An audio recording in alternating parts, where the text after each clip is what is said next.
So, how you guys doing?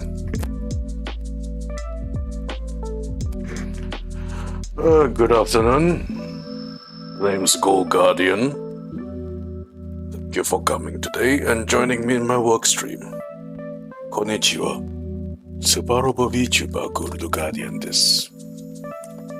Selamat malam dengan Suparobo Vtuber Gold Guardian di sini. Today we'll be working, and if by working I mean, paperwork again. But this time, at least it's not all of a sudden,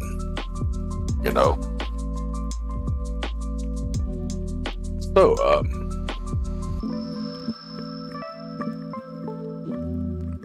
everything is quite good, I see. By the way, before I continue, how's the audio level? Can you hear? I know I probably still suffer from audio problems, but is everything okay over there? Hello for first-time comers and hi Ashmish. Welcome. It's good, you can hear everything, my voice, the music. Okay, if that's good, then good. Yeah, clear voice, music, okay. Nice. Sometimes I personally think it could be too loud on my side. But thankfully my headphones have, inbuilt volume control. So it's probably just me. Earlier, I tried to settle the audio with what I could hear in my headphones. So when it's too loud, I try to tune it down without noticing that maybe people on the other side, the viewers of the stream, are incapable of listening to the music. So I made some tweaks recently, and I'm very happy to hear that, it's been going very well. Yeah, I'm fully aware it's still afternoon over there. It is also afternoon here. It's currently 6 p.m. in Osaka, Japan. Not that I know of, because as you can see, I am still in the, I'm still in the Cosmic Nebula. Salutations from the citizen of the earth. Konnichiwa. Yokoso. Welcome, I hope you enjoy your stay. It's nice to hear that the audio is doing well. It's good, very good. Very good. Good to hear.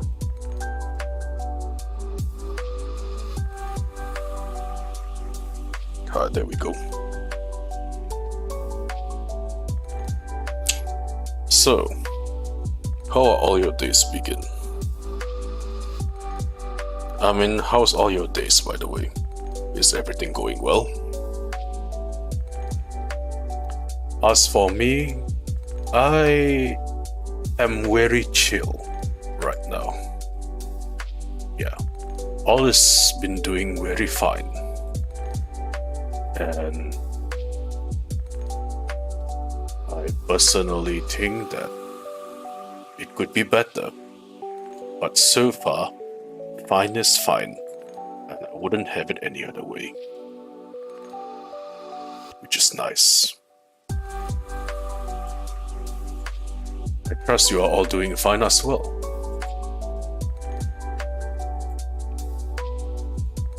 Now where were we? Yes. Good to hear. It is nice getting more and more regulars. My bad. It's nice getting more and more regulars here. All good. You're students all right now. You're just studying or watching the stream. That's nice. I noticed you are a first timer in here as well. So welcome, I hope you enjoy. Feel free. Having someone to study with beats being alone, I suppose. I probably wouldn't be able to finish some of the works I have in here, if not for, having people to talk with.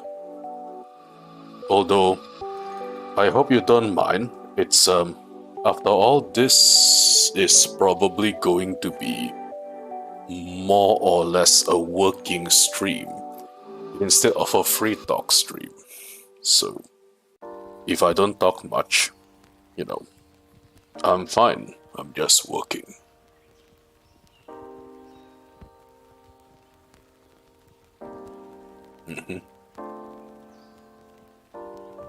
You are doing well. You are excited about the incoming Japan Fest. Which Japan Fest though? Is it the one in Tokyo?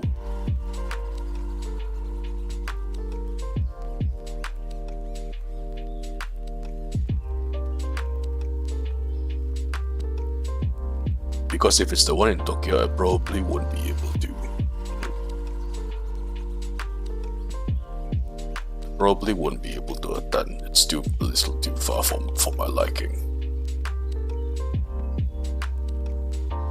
Now, how did I want to do this again? Yes.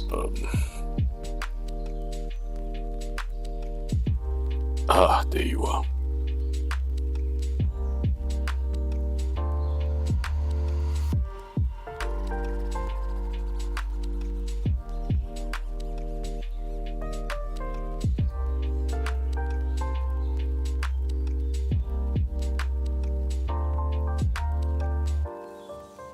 It's 4:11 a.m. over there for you. Are you in the United States?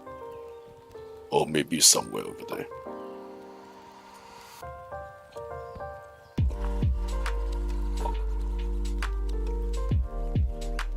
Jakarta. Oh, di Jakarta ya. Ya, dengar-dengar itu apa namanya, peraturan COVID udah mulai lenggang di Indonesia ya, makanya di Jakarta pun sekarang udah mulai banyak event. That's nice. From the United States, welcome. I hope you enjoy your stay here. How can I erase this? There you are. Oh dear, that's not what I want. Oh, welcome. No, I believe the lights are on. We are just in the middle of the cosmic nebula still. The good news is that I finally have some form of overlays, new overlays, currently in the works. As for their arrival, I think it will be about 1 or 2 more weeks. But here I'm hoping that it's going to elevate my works soon. Make it sparklier in here. Which should be nice. Yeah.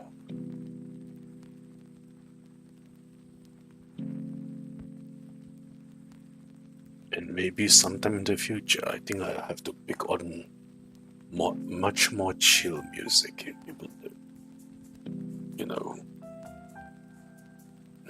What's going on over here? I need to erase this.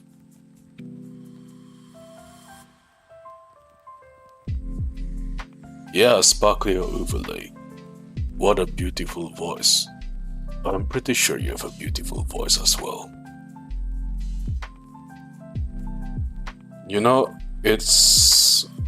I used to have this running joke, right? When people hear me speak for the first time, and when they take a look at me in real life for the first time, I am one of those people whose face do not match their voice. So there was a running joke that I once swallowed a voice changer as a baby, but in reality, No, I'd like to think this is my default voice without, much much editing. Besides, when you use a voice changer, I think it's very apparent. Where is the... here you are.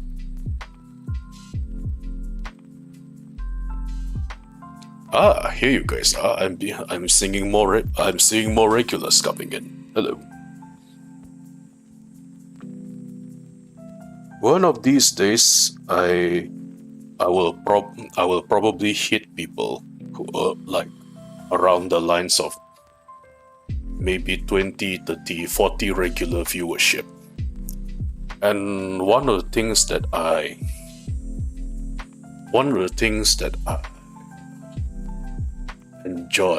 would like to enjoy would be seeing regular names in streams sometime in the future, even though my viewership or chat activity grows. I personally couldn't imagine how it feels for people who have like tens and thousands of people chatting in the chat box while the chat is going. If you know what I mean. But I'm also someone who used to do public speaking and recitals in front of hundreds of people. So it shouldn't be too much of a difference. Yeah, I think so. Having a voice that deep naturally is something. There have been times where I don't really like my own voice, and before I put on this body armor to become a general of a knightly order, I was in one of those places where,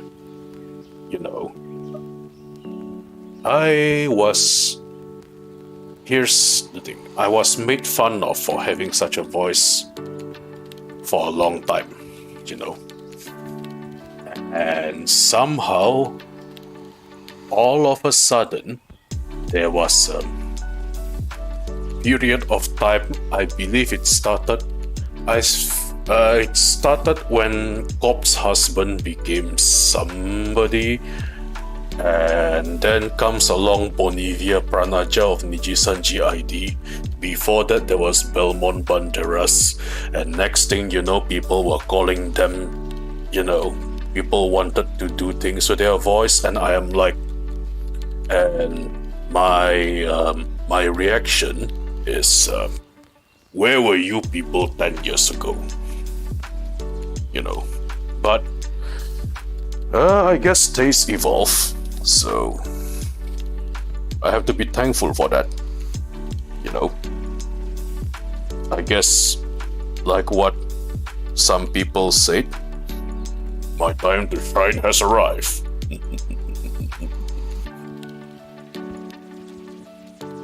Punten, monggo.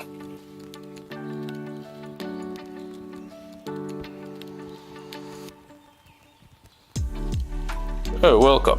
Am I having lunch? And good afternoon. No, I had just had dinner. I am currently working. The beverage I am having is coffee with phosphine gas. It's delicious, I am a robot, I can digest phosphine gas. Do not mix coffee and phosphine gas if you are human. It's highly flammable and it will do horrible things to your body. I'm a robot, so I can digest that.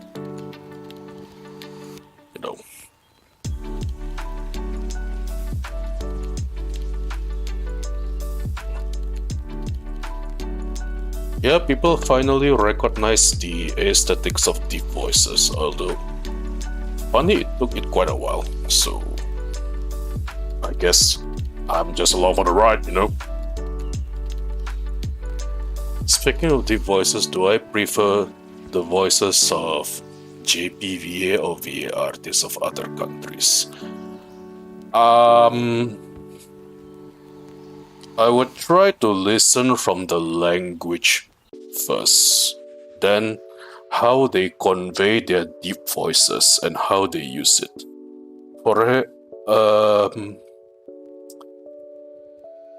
For example, when it comes to deep voices, there's a Japanese singer in mind. Do you know the singer for Uchu Senkan Yamato, Isao Sasaki? I believe that would be a good example of a Japanese deep voice which I enjoy. And when it comes to comparable people, maybe the voice of Takaya Kuroda, the one who voices Kazuma Kiryu in the Yakuza games, is also one example. What else? What's his name again? The singer of the first ever JoJo team. I believe his name was Johnny something. I forgot, but yeah. When it comes to Japanese deep voices, Isao Sasaki would come into mind first. I'm pretty sure there are more. The thing is, I just don't remember the names of the voice actors, but their voices are very recognizable. Who else? The voice actor for Cha Aznable. If you know.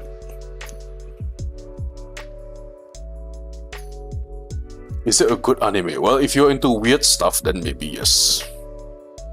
The voice actor of Cha Aznable, he has a very distinctive baritone voice, but not on the deep sector. But his baritone is just very, his baritone is just very, he has a signature to his voice. And when you hear him, you instantly recognize it. Yeah, not too long ago, I was playing Final Fantasy XIV, and I was doing the new raids, right? Laha Brea's voice actor returned, although I wasn't paying attention back then. Shuichi Ikeda, yes, there you are. I wasn't paying attention back then, but apparently the raids are voice acted. So, Cha had a very distinctive voice lines, which started with two words. It's something like this. Kono waga, right? And then he continues off. So during the Laha Brea fight, when the Kono waga came into the screen, my brain immediately had a neuron activation movement. To which I was talking to my FC mates. Where have I heard this voice before? And then they remind me, it's Cha Aznable. And suddenly I played plenty of Gundam games where Cha Aznable is a terrifying opponent, and I am just over here having a little PTSD, because for a human he is frightening in a mech. Yeah.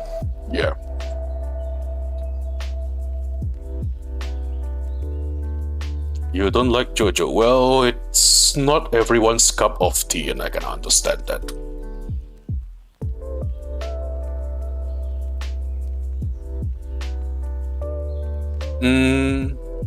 What else? Oh yeah, we are talking about Japanese voice actors. When it comes to let's go to the English language, for example. In English, there are several voice actors which can go onto the deep zone. There was Steve Blum, and who is the fellow who voice acted Reinhardt from Overwatch? He has a very distinctive accent to him as well. And this isn't much of a voice actor, but do you know this bass singer called Geoff Castellucci? I don't think I've ever heard this guy voice act before, but he is a singer. He is a bass singer.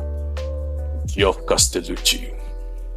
I believe he is part of a group as well. I don't know, I watch a lot of things. I forgot a lot of things as well.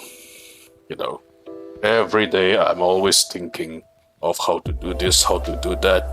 And whenever it comes to my own personal entertainment, I tend to forget things, which, you know, my captain has been telling me it's not good for me. I should at least focus on some, you know,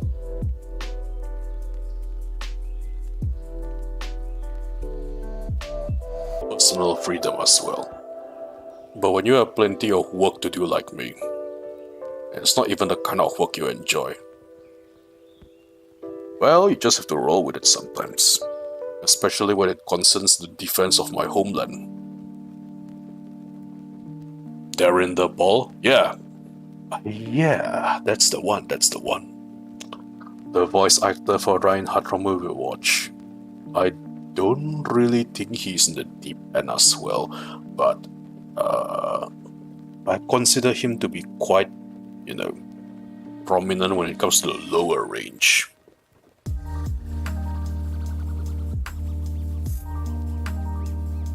There are so many examples, but I think I've completely forgot most of them. Well,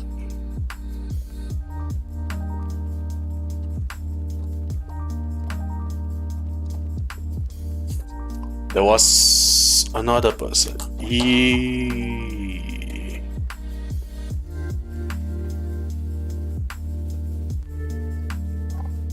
Yeah, Darren can go somewhere between middle to deep, so I would consider him more of a baritone compared to, you know, a bass.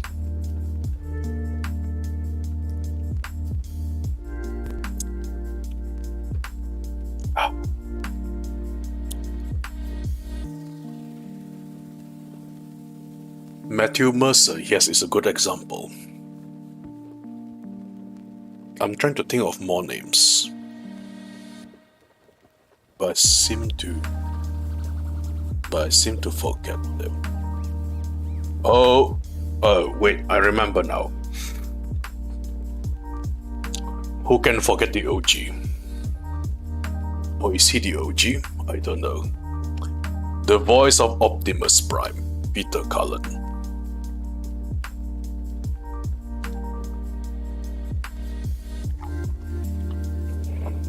You know, I remember now, the voice of Optimus Prime, Peter Cullen, the one who goes, let me do this carefully, hang on.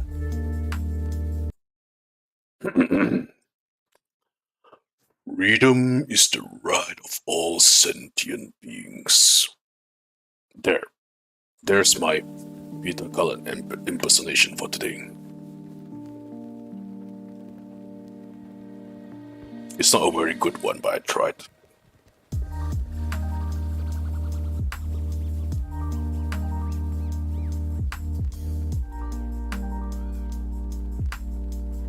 Am I doing this correctly? I'm referring to my work. Oh god, they are all over the place. Hang on. Can I readjust this? I think I can. Yeah, let's readjust this.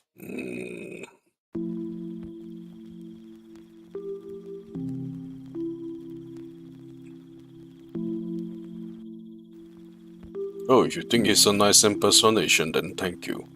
I was never sure if I get it correctly or not. Let me just...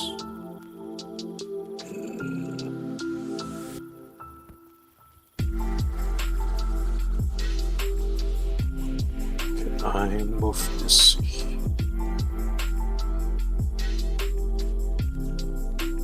Okay, I guess I can. Alright, there you are.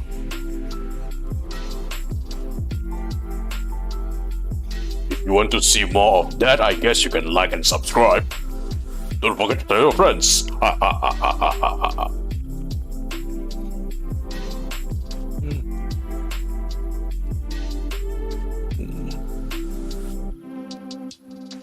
Oh no, I'm still... Oh no, that's not what I want to do. Ah, there you are.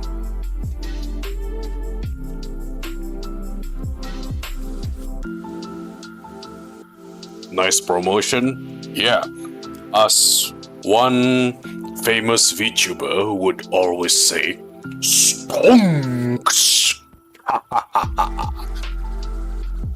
I believe it was Hanamakia who kept on saying stonks. Or was it her fans who encouraged stonks? I forgot. Anyway.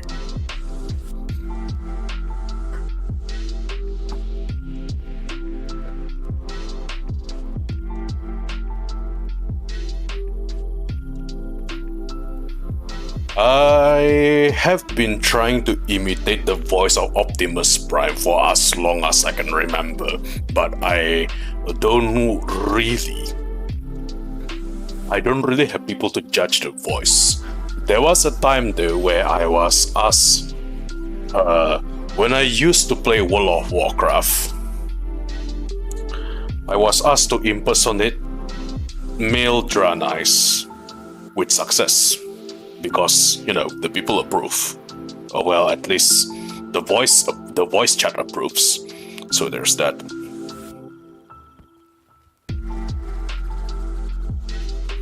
And I think that's when the start of people noticing the deep voices for me started appearing one by one. It was kind of nice considering that I used to be make fun for it.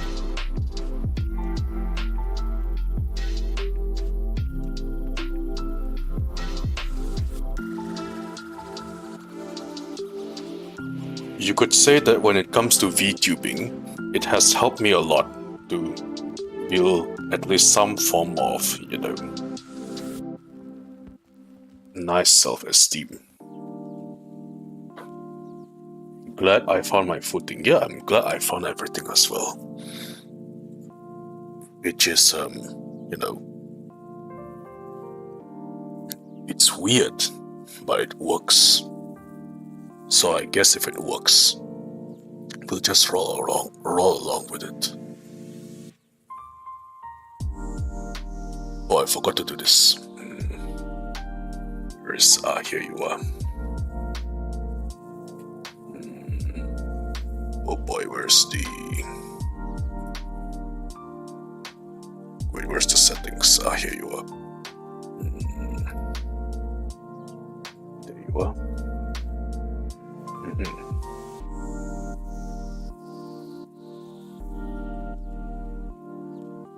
If I just enable this.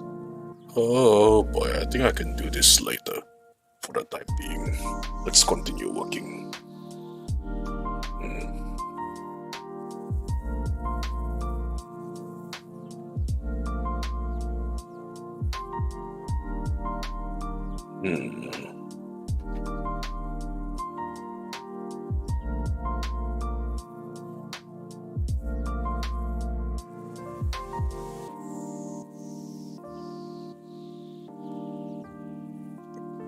Glad you found your footing. I'm glad too, to be honest.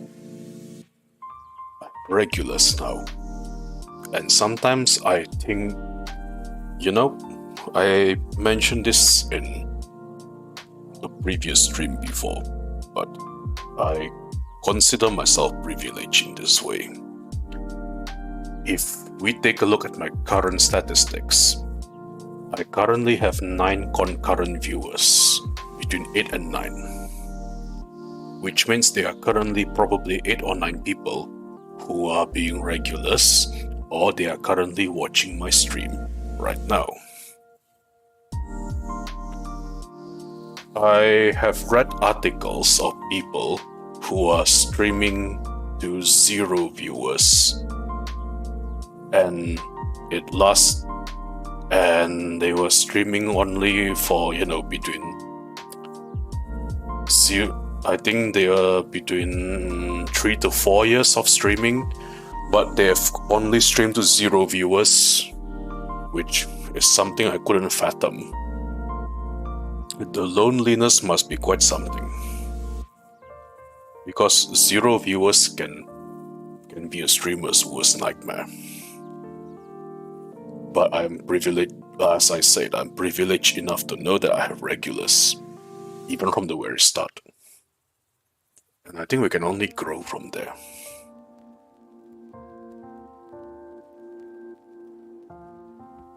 It's one of the things that I wasn't expecting when I had started this. I thought it would be quite a while before I have my first 10 viewers. Have I ever streamed on Twitch? I considered that. But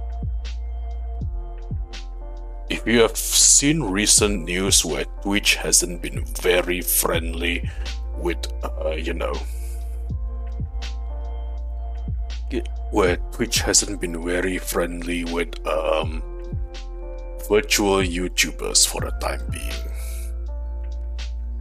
So I have heard that they got banned for saying some terrible things.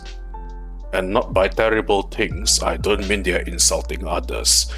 It could be something juvenile, such as, dirty words, and they still got banned for it. I have,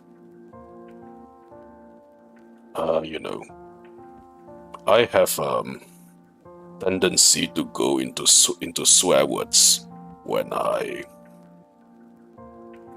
work or when I do things, so I can't really risk it. The niche within the niche of this community. Yeah, I mean, how many super robo VTubers do you see? Not much, I think.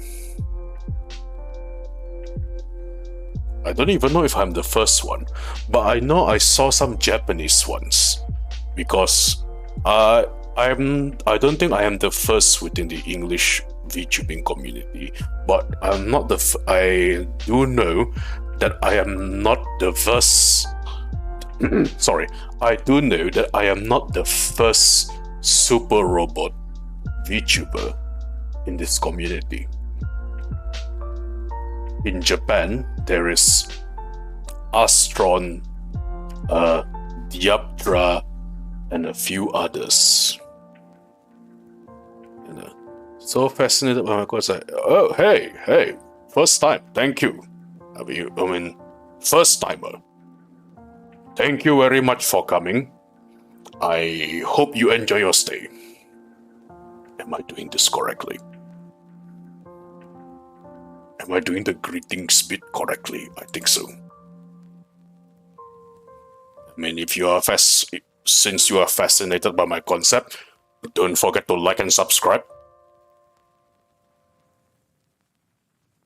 Guys, am I doing this promotional thing correctly?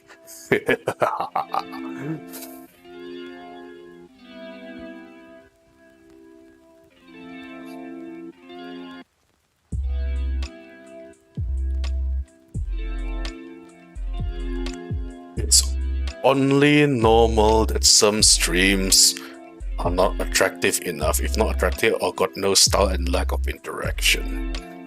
That's probably why I'm also working on an overlay. Maybe sooner or later we could kick things up a bit.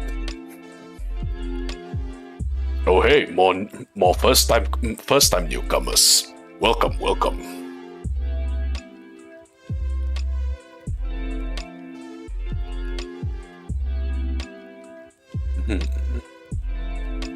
This is nice.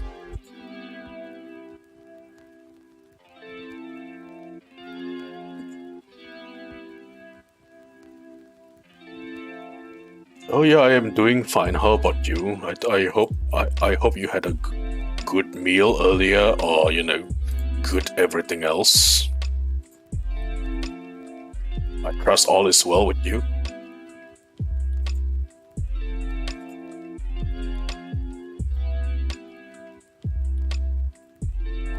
Let's see.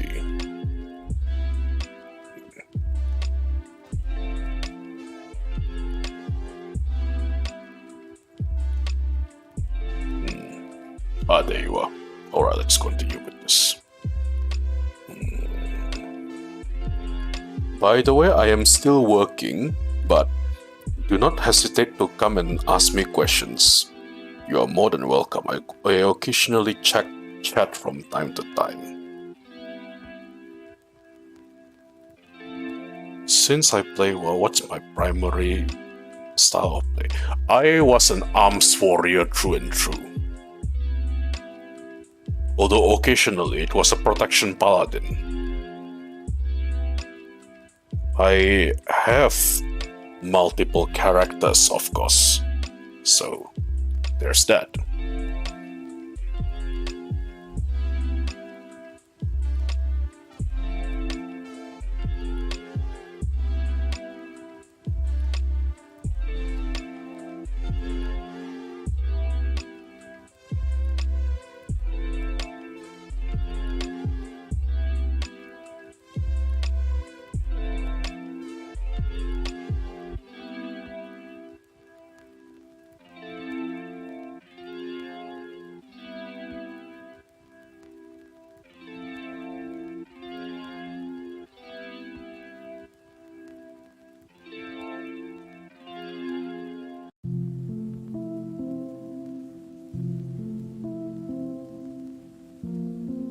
Yeah, Protection Paladin is just one of them.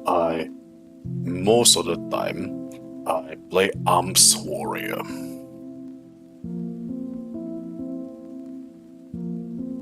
Because Arms Warrior is very straightforward to play.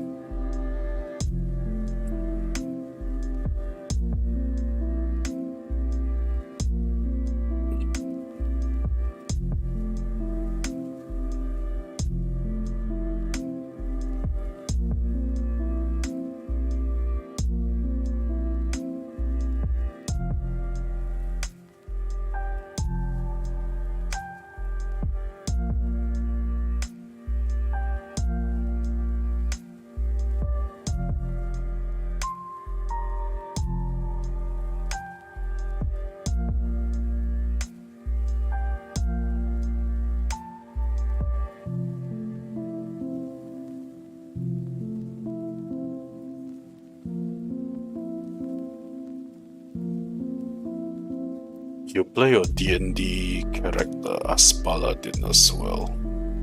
That's nice to hear. I do play D&D as well, although currently it's not a Paladin, it's because I wanted to experience, before I am more of a role player when it comes to D&D. So one of my future plans for this as a virtual YouTuber is to be able to find maybe a VTuber-centric D&D group, be friends with them, and play games with them, so I can one day participate with. I think there'll be lots of fun, because I'm currently in the middle of a homebrew campaign, where my character is an army crossbowman. Is a fighter with currently I believe I took the archery fighting style, and at higher levels I picked the crossbow expert. So yeah, currently he is I wouldn't call it a dex build because he's still dangerous in close range, but he is an army crossbowman, so I think you can let your imagination run wild. An elderly man who is a former army crossbowman, but because he lives so far away from the capital city, he speaks with a very hick country accent. If you have ever watched the movie Hot Fuzz, and you remember the old man who had a weapons store in his shed, my character talks like that. So earlier in the campaign, everybody was gearing up for a mission, and you know how things are. But then when it comes for my character to introduce himself, and because he is from the very hick parts of the country, he just goes up and talks to everyone like, you know, the Plants vs. Zombie NPC seller. But now we are at a point of the campaign where everybody understands him, so I don't have to talk like that anymore.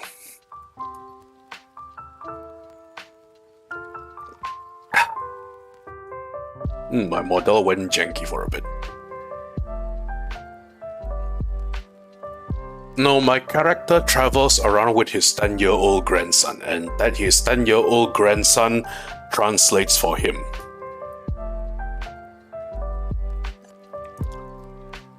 Why is my model out of control? Oh, I see now.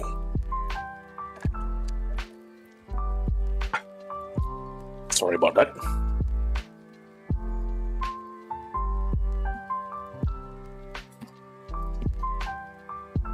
Oh yeah, it sounds wholesome until until you realize we are currently level 7 in the game, and the DM had sent us a literal package of Nosferatus.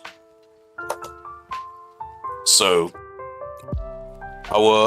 we went from murdering everything into get the hell out of here in one session. And it wasn't one Nosferatu. It was like, I think there was 5 of them. And we are only level 7, I think. And there was 4 of us. So, because there are 2 people who are playing the game for the first time, I think 3 actually, no 3. So the DM wanted to teach the players that sometimes running away is also an option. But we did. And even though we are fending off like 4 or 5 Nosferatus, and we are like 4 or 5 level 7 players, I think, we all escape. And events happen, you know, where the Nosferatus no longer chase the party. And yeah, it was actually a moment where things could go sour very quickly. And because it was quite you know, we are quite an easygoing group, although sometimes during the preparation, the DM has considered sending more and more tough creatures, because so far we have managed to kill everything he throws at us. And at level 6, we had our first large monster battle, boss battle. He had a boss battle music and everything on. And so you can imagine this. We were, I think at this time we were level 6 players. We were all ready and stacked and well equipped. And he threw a Behir at us. Behir. And the boss battle was very intense. The players were doing everything they could, Final Fantasy style. and the bear here was pretty much, going wild until we took down the bear here, and the Discord was full of cheering and hollering and, just going, yay! So the party proceeds to do what the party does, what a D&D parties does best. Looting, and we got some awesome loot, which transforms into, gear, adventuring gear, which allows us to do more crazy things in the future. But for the time being, that's the kind of story that we are having right now. Someday I want to play something really fun as well. I got some fun builds I have thought about. But until we come to a point where, we can have a second campaign, or I found another party who I can vibe with.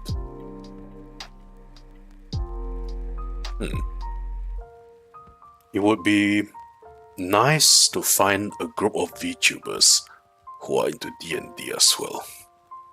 I sometimes watch, do you guys know Reza Van Luna from Nijisanji? If I mention his name, please don't tell him that, by the way. I think they are fine just the way they are. Reza Van Luna, or Ejak as he is called. He runs a D&D with a D&D campaign with the Nijisanji members called Cobalt Fallen Sun.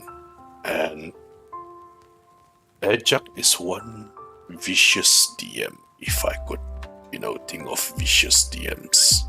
But hey, I enjoyed listening in during the wee hours where he was playing with the other livers. And this was even before I become a VTuber.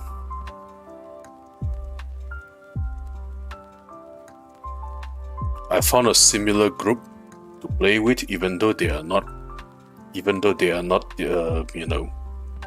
VTubers, but I highly enjoy my time with them. And this has been going on quite nicely because I used to be a person who have trust issues with other people.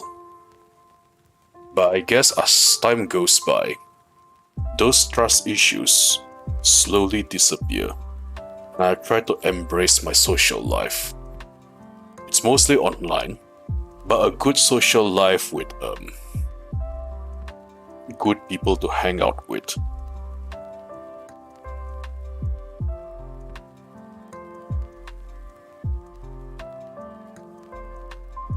A good social life with good people to hang out with. I couldn't ask for better. Considering I am not exactly what you would think a wholesome person would be, there was a period of time where I was extremely toxic to my surroundings. I would yell at people just for the sake of getting my way. Those days are long gone. But sometimes I'm still reminded by them.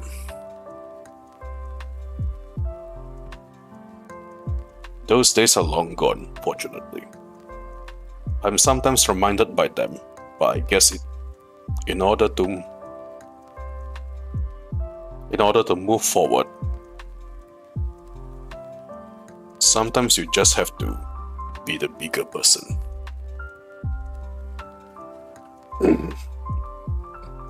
Alright, where are you now? This piece of work.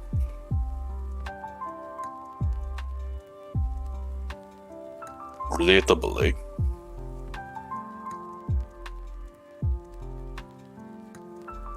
You could say being a VTuber is one part of my personal redemption arc.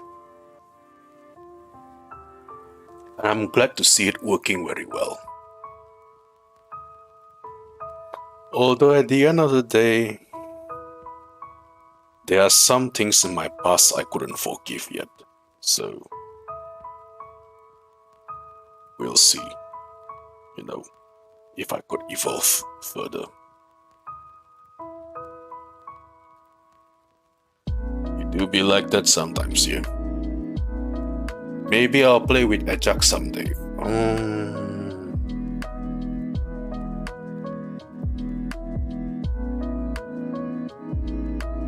Personally, I don't think Ajax knows I exist. But that's a dream to have.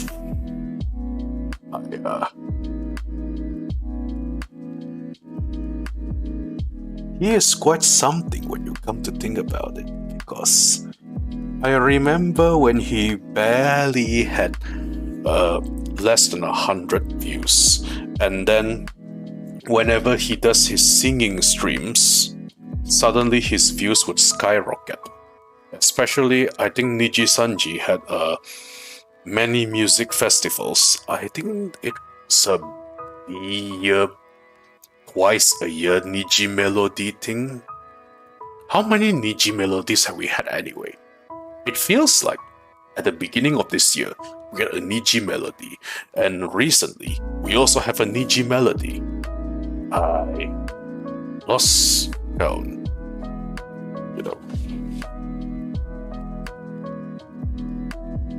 of how many Niji melodies.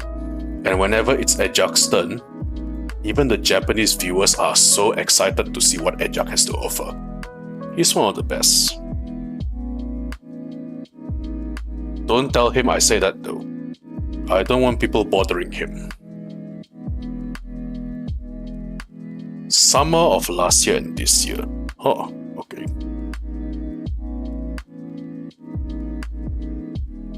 But yeah, don't tell Ajax I say good things about him. I'm a small streamer.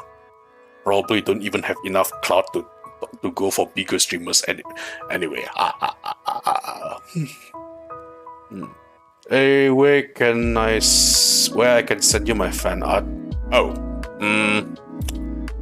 You can use this new hashtag. Hang on Twitter. Let me just give me a moment. You will see on my Twitter, you will see that I have a new pin. Right. Where are you? Here you are. So on my Twitter, if you use this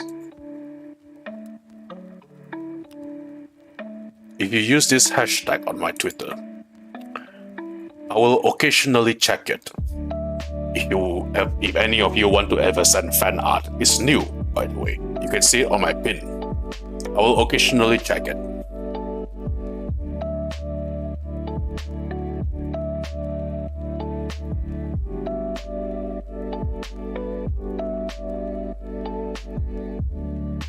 It's similar to gamer streamers who do art stream.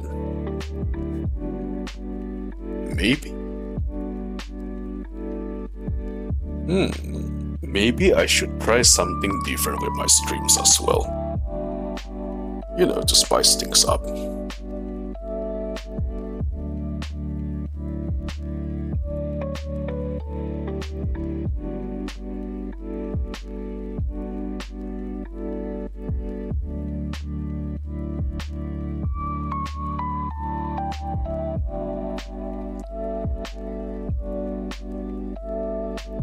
Do I plan to have a meme tag? I do. The thing is, when I was making that pin, my Twitter pin, right, I thought something was missing. And then when people remind me, hey, why don't you have a meme tag? Tell them, meme tag. I forgot.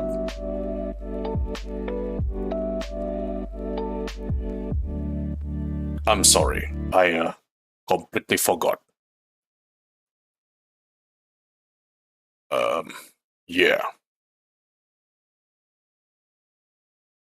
Where's the? I'm sorry. I completely forgot about the meme tags. So. Hmm, maybe when I update my pin, I will have a meme tag. But for the time being, I forgot. I think that's the language used recently. Bruh. Okay. Well, we can talk about this some other time. Do I plan to? Yes, yes, yes. I plan to. Um,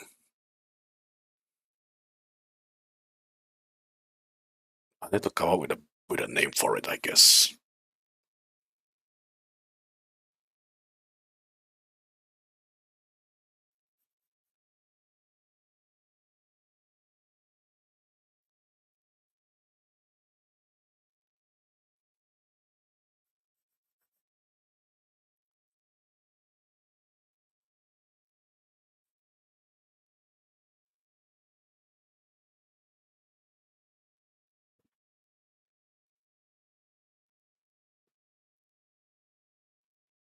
You want to wait for the meme tag so you could put. You've already made one. I thanks. Wow. I thought these things normally comes to indie VTubers during their second month or something, not like okay.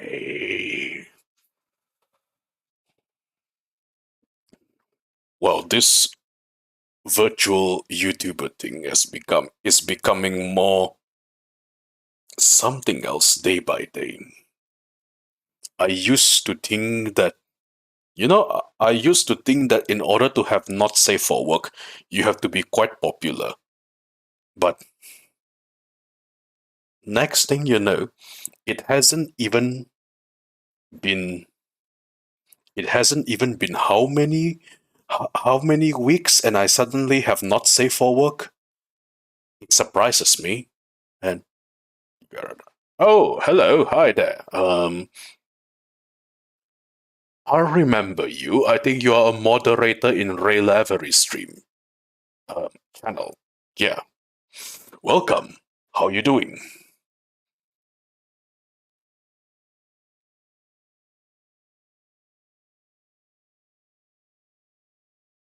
Yeah, please ignore whatever I said earlier about regarding the not safe for work stuff. It's a it's just something I am still trying to process. Like artists are I know artists are speed, but this is beyond speed. This is like okay.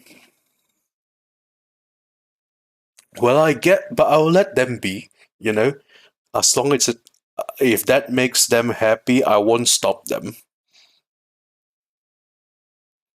I'm just surprised. Is all.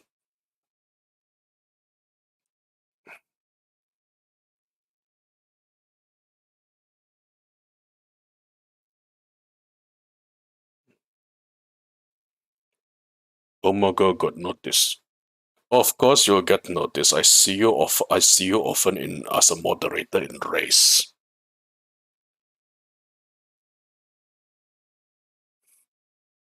I work a lot with people behind the scenes when it comes to stage plays. So I always appreciate people behind the scenes.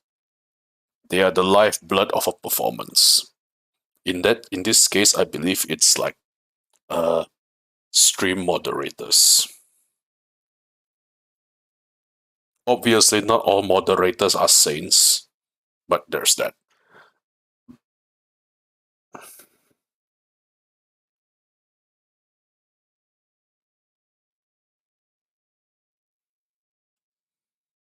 No worries. Let's put this here. Ah, there you are, looking much better.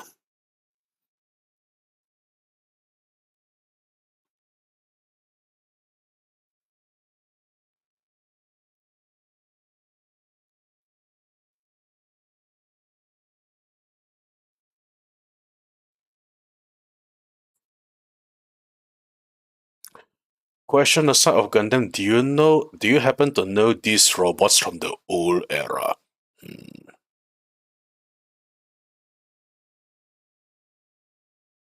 That second one is Daiganda. Let me read the first one.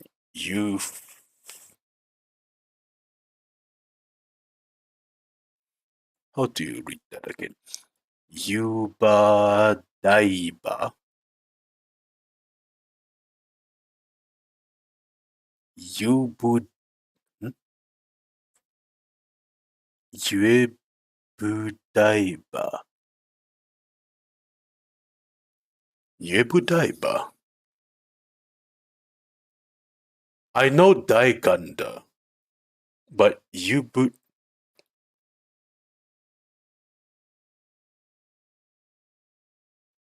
Web diver. Oh, okay. Yes, yes. I do. Web diver. Sorry, I was trying to translate the katakana in my mind, but thanks for the reminder. Yes, I know web diver. I think web diver has a continuation with it. Not continuation as in, the full name of web diver. What was it? Uh, web. What's the full name of web diver? Is Web Diver the giant robot with giant wheels on his legs? Where he rolls down a cliff with giant wheels, or am I mistaking this for something else?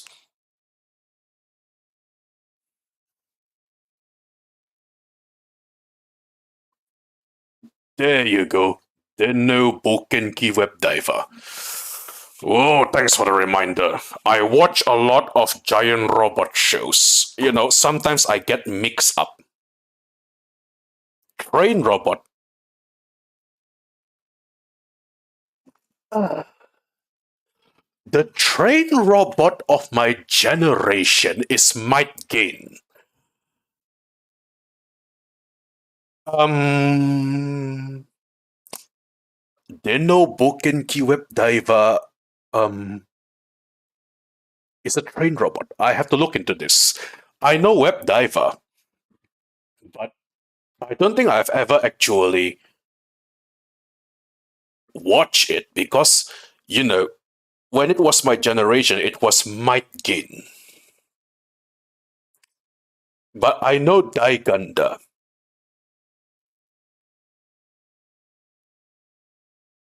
Um, I come from an era. I come from an era with. Okay, there might be a disparity in here because I come from an era where Grandizer and Getter Robo are still on television. Yeah.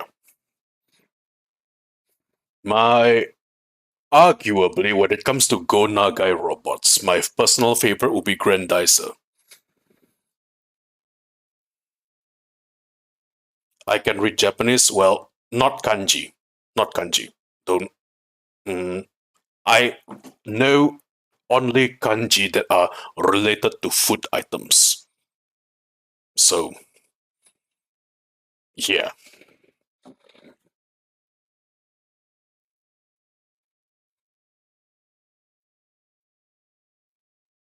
But aside from Geta Robo, well, the thing is, I believe where I come from, Geta Robo was very popular with a certain older generation.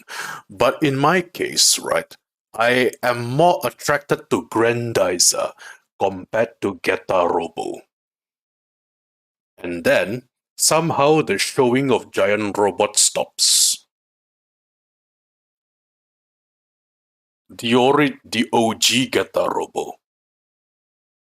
We are talking about, I think, the 1980s version, when it had an airing in Nash. I think it only ever arrived in where I was raised a few years after the original airing. Before that, we also had a dose of Voltron, not the English, I believe Go Lion, but we get the English dubbing instead. So Go Lion became Voltron, and what was his name again? Dairaga. Yes, Dairaga. Dairaga became Voltron Vehicle Force. Never actually watched the original Japanese ones. I plan to, by the way. I have seen clips for Geta Robo Armageddon, but because I wanted to honor the series, I promised myself that I will not be watching it unless if it's the from unless if it's from source where I can pay them. Because when you come to think about it, giant robots in 2022 is already an extremely niche subject. And we had kids basically saying that giant robots are extremely old fashioned already. So it's going to be an era where, you know, we need another revival, and we need to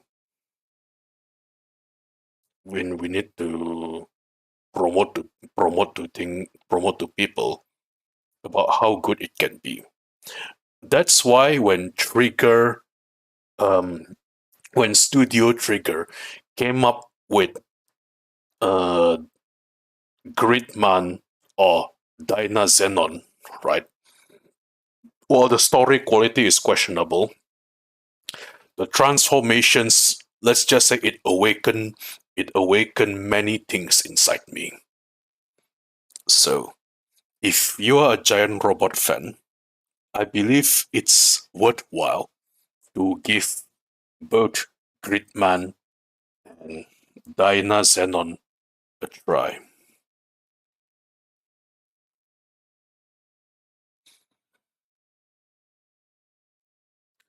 Why are you not surprised that I know so many giant robots from so many eras?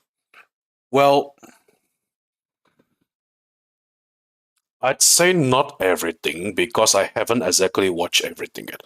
Just because I know the existence of said giant robot does not necessarily mean that I know their lore that much, or I know their what's the word for it. I know where to watch them from sources which are legit. For example, I know the existence of Tetsujin Nijuhachi. Do you guys remember that? Do you guys know Tetsujin? Right. I know the existence of Tetsujin, and I found clips of Tetsujin which are still black and white on YouTube. But whenever I went around Osaka to find anything related to Tetsujin, it's like it's so hard to find. It feels like I have to go into, an antique store just to find anything Tetsujin to learn and appreciate from the past. And that's when I know that Tetsujin didn't even start as an animation. I dug deeper and found that Tetsujin, the first giant robot, originated as a live action. Think of that for a minute. Tetsujin, arguably the first giant robot to appear in Japanese television, which we tend to assume that that Tetsujin started as an animation, a black and white animation, apparently had an earlier history, which is live action Tetsujin. You can try googling that in. Oh, sorry. You can try looking for it in YouTube. There is oh, it's a black and white movie, live action Tetsujin. So that's some that's a food for thought. You think some kids still appreciate and likes the recent? I'm not sure about the kids, but aren't Transformer fans a little bit older now? Mm. Mm-hmm. 1963. I think you hit. I think you found it.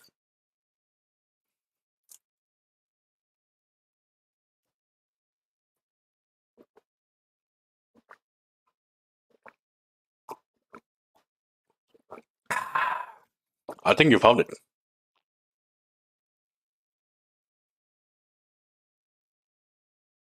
After the stream is over, you can go watch it, learn some history.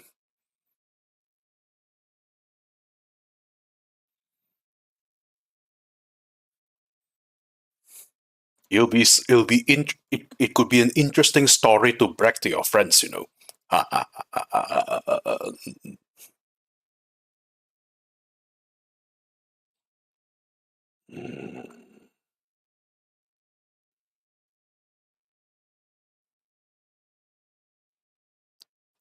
Okay, where does this? Here you are.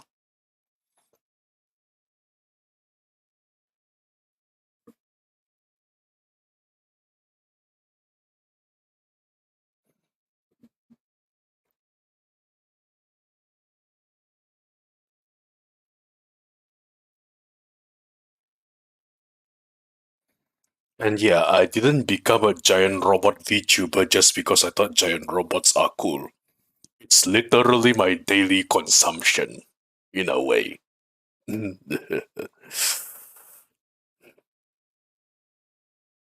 By daily consumption, I mean I used to consume these things a lot. Nowadays, I try not to just look at giant robot only media. I I know plenty of things as well. Okay, okay, this sparrow works looking good.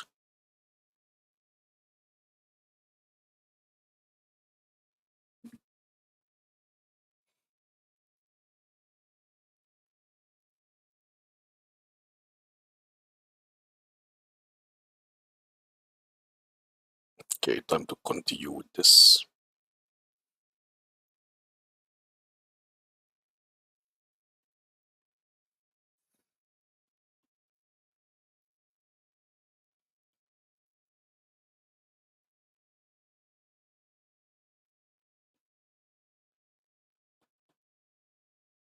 Yeah, looking good.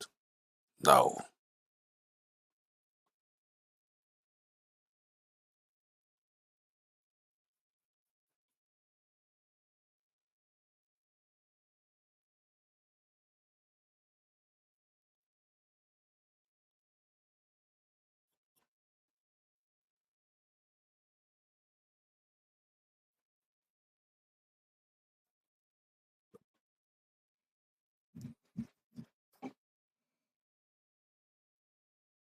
hmm,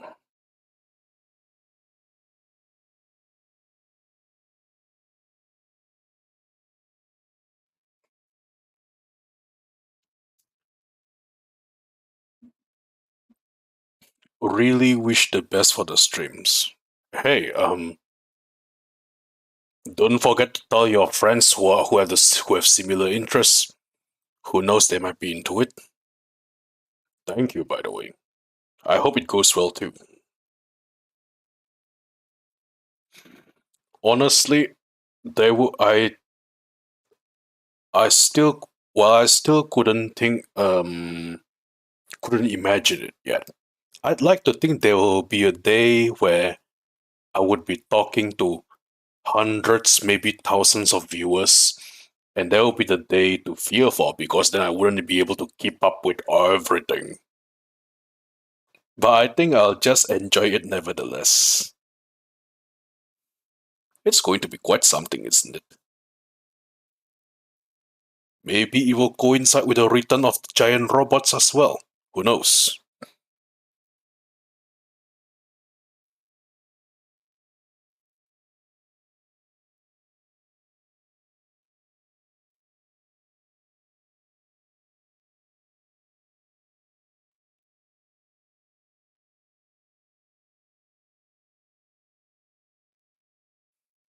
Okay.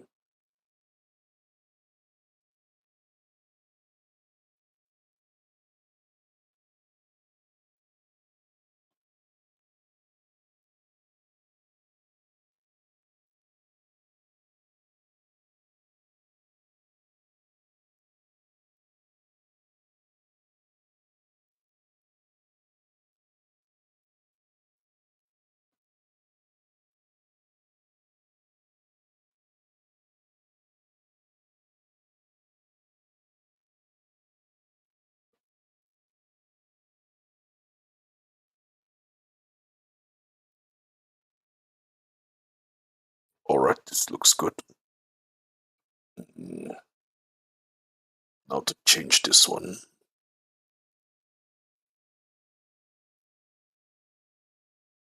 And just like that, 1 hour passes by so very quickly. Hang on, let me just stabilize this. Mm, uh, mm. How do I? There you are. Here you go. I hope this doesn't.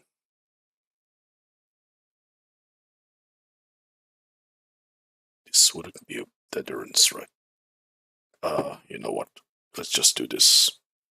Mm.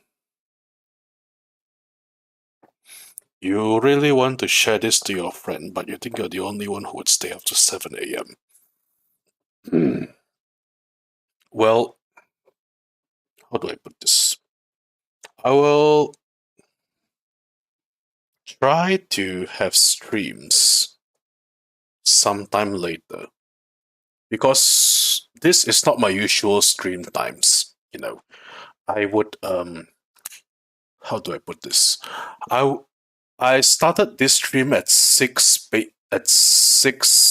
JST, to which where I believe you mentioned that you were awake at 4 in the morning to do this. I normally would stream at 6 plus 9 p.m. JST, which is, I believe it's 7 in the morning for you,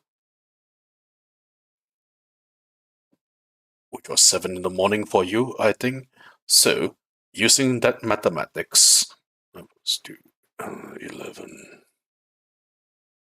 6, 7, do 9 in the morning, 9 in the morning, 11 in the 12 in the morning. There we go. If I were to stream, I think around 11 or 12 JST, 12 Japan Standard Time, 11 or 12, I think it would be about 9 or 10 in the morning for people living in the United States. I can do that without disturbing my sleep pattern, because I'm quite nocturnal. I have to when when you are defending a whole ass galaxy, you have to have nocturnal tendencies. But I think I would try. So yeah, normally if I stream at, I normally hang on, give me a moment. Let's, God damn it, let's put this away for now. Work. All right. There you are. Wrong position. So, what was I saying? Yes. Um, if I were to stream at my normal hours, which is 9 p.m. evening Japan Standard Time, it would be 7 in the morning for people living in the United States of Yeehaw. So, from there, I don't know how early will you guys get up just to watch something in the morning, but we could work out. I guess we could work out something. Oh, you like my joke? Yeah, I to my other friends who came from the United States, I wanted to say, I just like to make I like to make fun of I like to put stereotypes in things. So it's no longer the United States of America in my vocabulary. It's the United States of yeah. You know, will I reveal or find out in the moment? I'm still working. You guess your state, Texas. Why am I somehow not surprised? Texas or New Mexico? Why am I somehow not surprised though? Oh, okay, Texas then. Yeah. So from that day on, whenever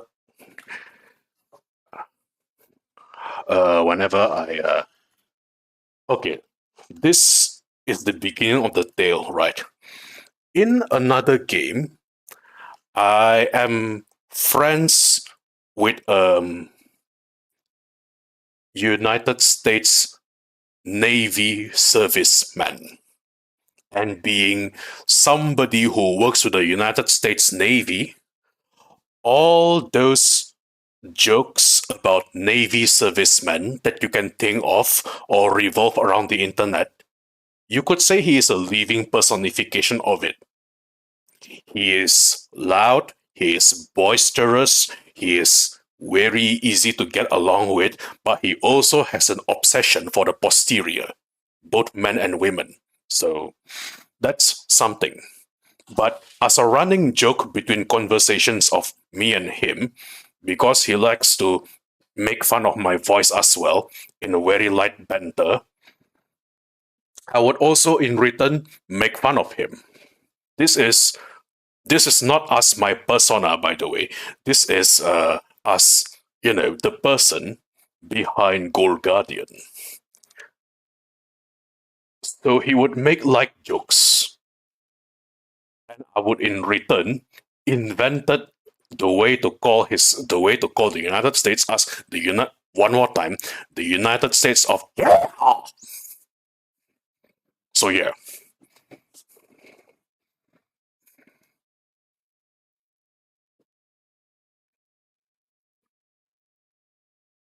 I think he's. I'm not sure if he appreciates it, but hey, if you want to do like banter with me, I bet you best be prepared for a comeback.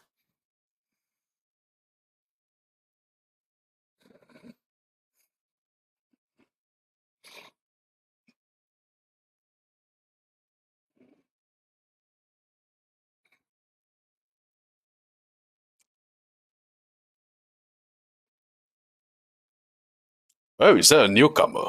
Welcome, welcome. You you US folks in the chat. Looks like I'm going around for quite fine. That's good. That's good. Let me just check a few things. Oh, this is nice. Oh, okay. All right. While we are all having fun, I have to, mind you. Hang on, is this thing here? Um, no, not this one. I have to edit this first. Uh, this is what I used last time.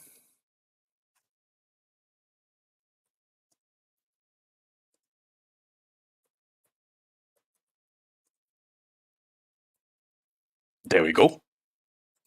I will be right back.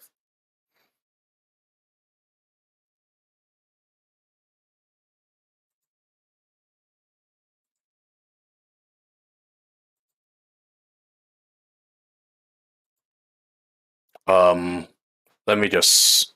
How do I? Okay. Let's just put this in a place where everybody can see, and I'll be right back. I'll see you guys in a bit. Roo-dee-doo-dee-doo.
I can smell your fear, Mr. Martin. I'm back. Hi.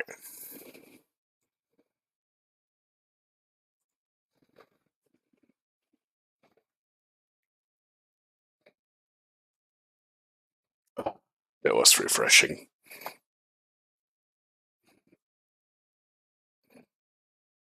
How do you like my Liam Neeson impression?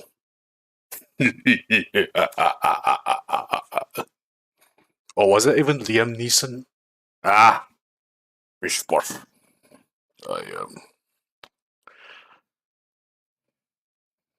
I think I'll be ending the stream around 9 p.m. JST, which is about 1.5 hours from now, because I think I saw Twitter while I was in the bathroom, and I think I'll be watching. I think I'll be there watching Ajax finale for Cobalt Fallen Sun. But for the time being, um, let's continue working. Let me see if I can finish this before that. Yeah, let me see if I can finish this before the thingy changes. Was it 9 p.m.? Wait. No, I think I can go a bit longer. His event is going to be at when? Oh, yes, it's 10 p.m. JST. Right then. Speaking of which, when it comes to VTubers, do you guys well, my model is going well every time. It seems like the model VTube Studio tracks my hand instead of my face. And when I see you see this, whenever it tracks my hand, it gets very, very wild. Um, I have to well, one day I'm going to get hand tracking, maybe. And if I could afford it, because you want to know the other reason why I'm sometimes not in my apartment but in the cosmic nebula instead? Yeah. Sometimes you know, how do I put this? Sometimes I want to save the air conditioning bill. So instead of streaming in my apartment, I would stream in the outer space, just like this.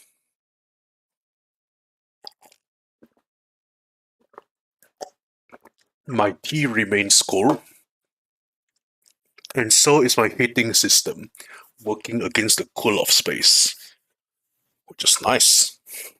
And this, if you can hear it, I have space stable, which is nice.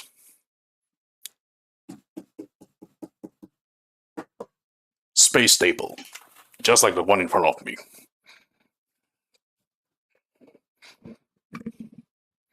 Okay. Hand tracking, we can go beyond and say 3D model, but you know, all things have time. You know. So let's deal with it one by one. And hope for the best. Okay, so where's here you are.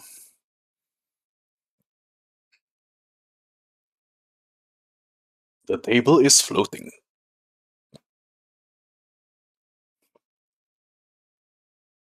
The table had its own flotation engines. That's a food for thought, don't you think?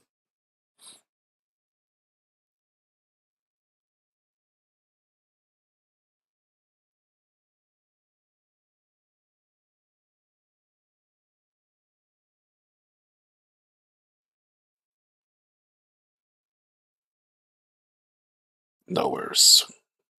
Here you are.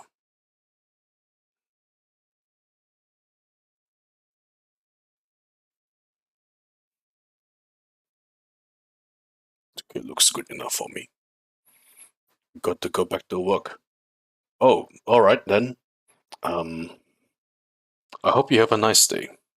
Don't forget to like and subscribe, and share about my existence to your friends if you enjoy this session.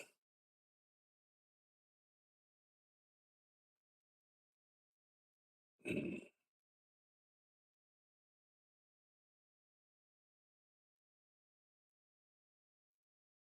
alright, where is some...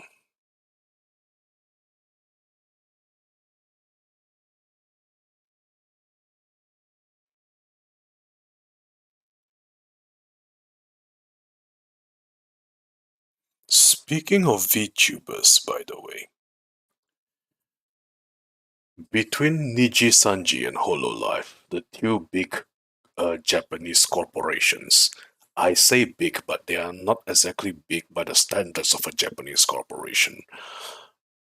Between Niji Sanji or Hololive, do you guys have favorites?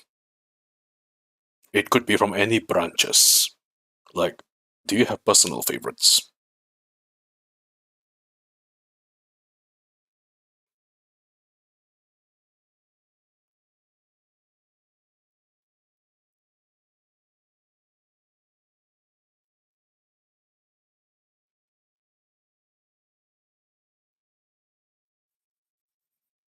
Like, I know Xiao over there is a big fan of Bonavia.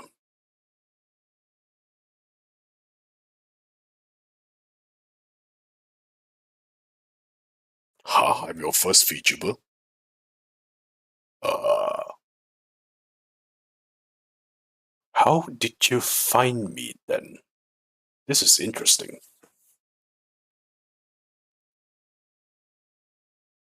None because you don't watch them. Huh, interesting. So I do fit a niche.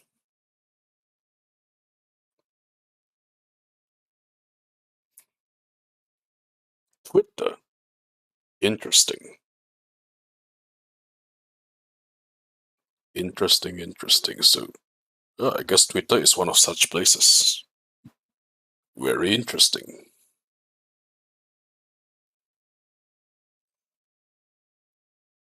I, I guess Twitter goes places. This is interesting.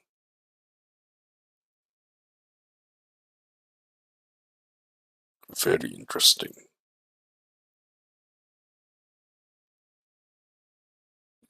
Niji for you, Holo is good. Well, yes, of course. Like,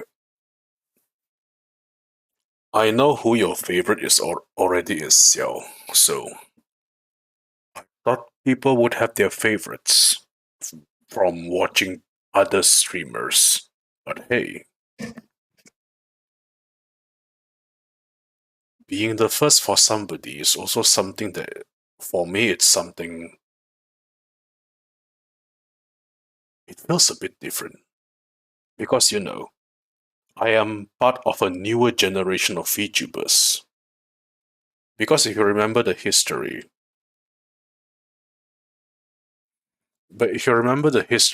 right? Um, VTubing didn't become necessarily popular until somewhere around 2020, where the popularity just completely exploded. And everybody suddenly wants to become one, and then riggers is VTuber riggers and illustrators are now it's now a professional career. At some point, yes, true. At some point, right? Um, how do I put this?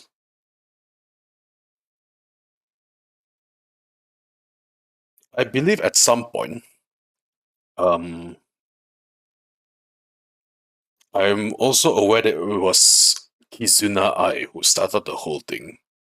but I think the trend didn't really catch on in the Western world until recently, especially with the arrival of Hololive English and Nijisanji English branches. But even before that, the boom started a spark around 2019. And next thing you know, 2020 is where the explosion begins. Then 2021 and 2022. Suddenly, illustrators for VTuber characters and riggers became an actual professional career. And the landscape changed a lot too. At one time, it was considered an honor in a Japanese art community that if the company behind Fate Grand Order mobile game were to contact you for character art, it means you have made it. But now, if Hololive contacted you to make character art, it means you have made it part 2 Electric Boogaloo. So yeah, it has been quite a history. It's partly why I was capable of some um, some form of Japanese, because originally I watched the Japanese ones. I listen and I try to follow how they speak. Of course, most of this are under the radar because back then the world doesn't know what kind of things VTubers are.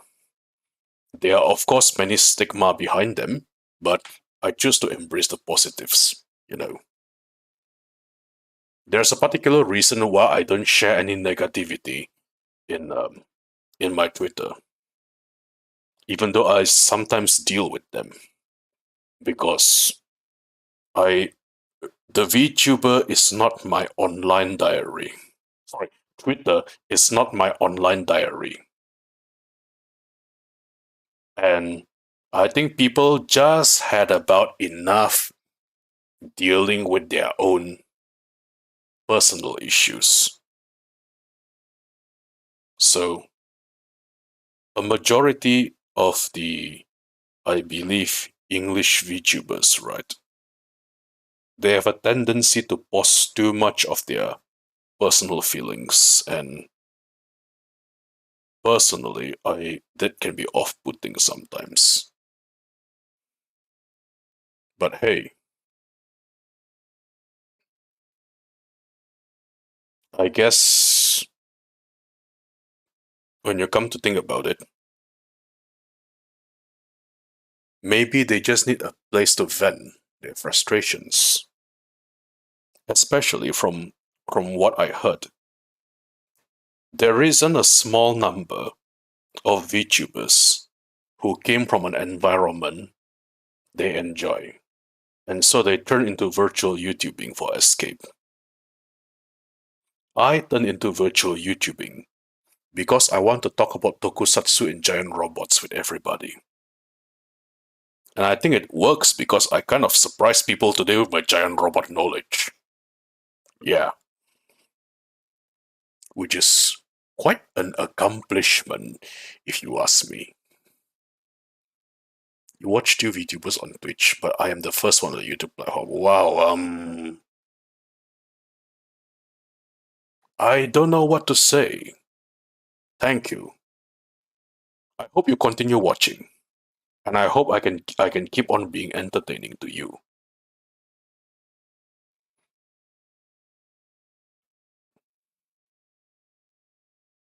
You liked, yeah, tokusatsu. I used to be part of a team who does indie tokusatsu before I donned the armor to become Gold Guardian. Yeah, before assuming my Gold Guardian identity, which I already am. When I was in disguise in the human world, I used to be part of a team who does indie tokusatsu, independent tokusatsu. And I think it was plenty of fun. Unfortunately, that studio doesn't really exist anymore. My personal manager is currently running the account of my managerial account. So yeah,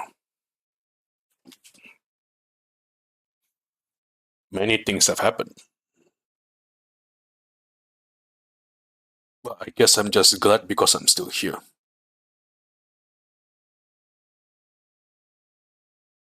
This doesn't look right. Hang on. Web.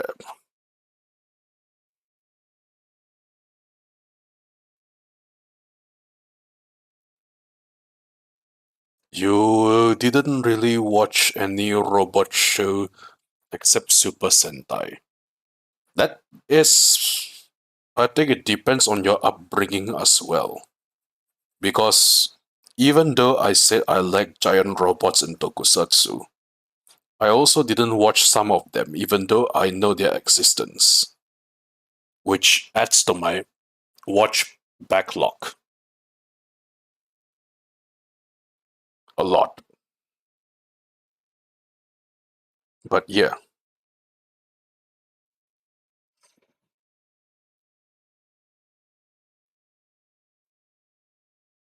it's quite something. Am I doing this correctly? Oh, let's make this a little bit more.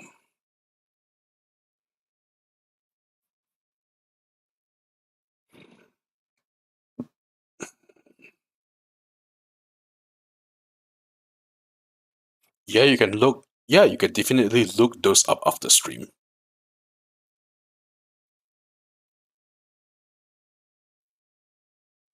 If you want an easy entry, right, to the super robot genre, I highly recommend looking up the Yusha series. Yusha in Japanese means brave, so the Brave Yusha series could be a good opening gate for those who really want to find out what the spirit of super robots are. Although, admittedly, it does have some bumpy moments because one of the popular Yusha shows, like Might Gain, for example, I think I read somewhere that at some point it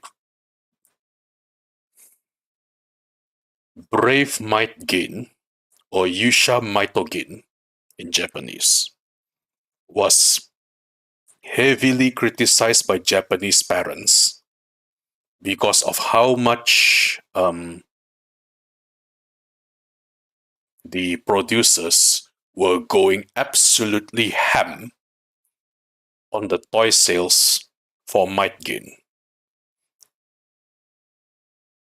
Because here's the thing, in a general giant robot show, right?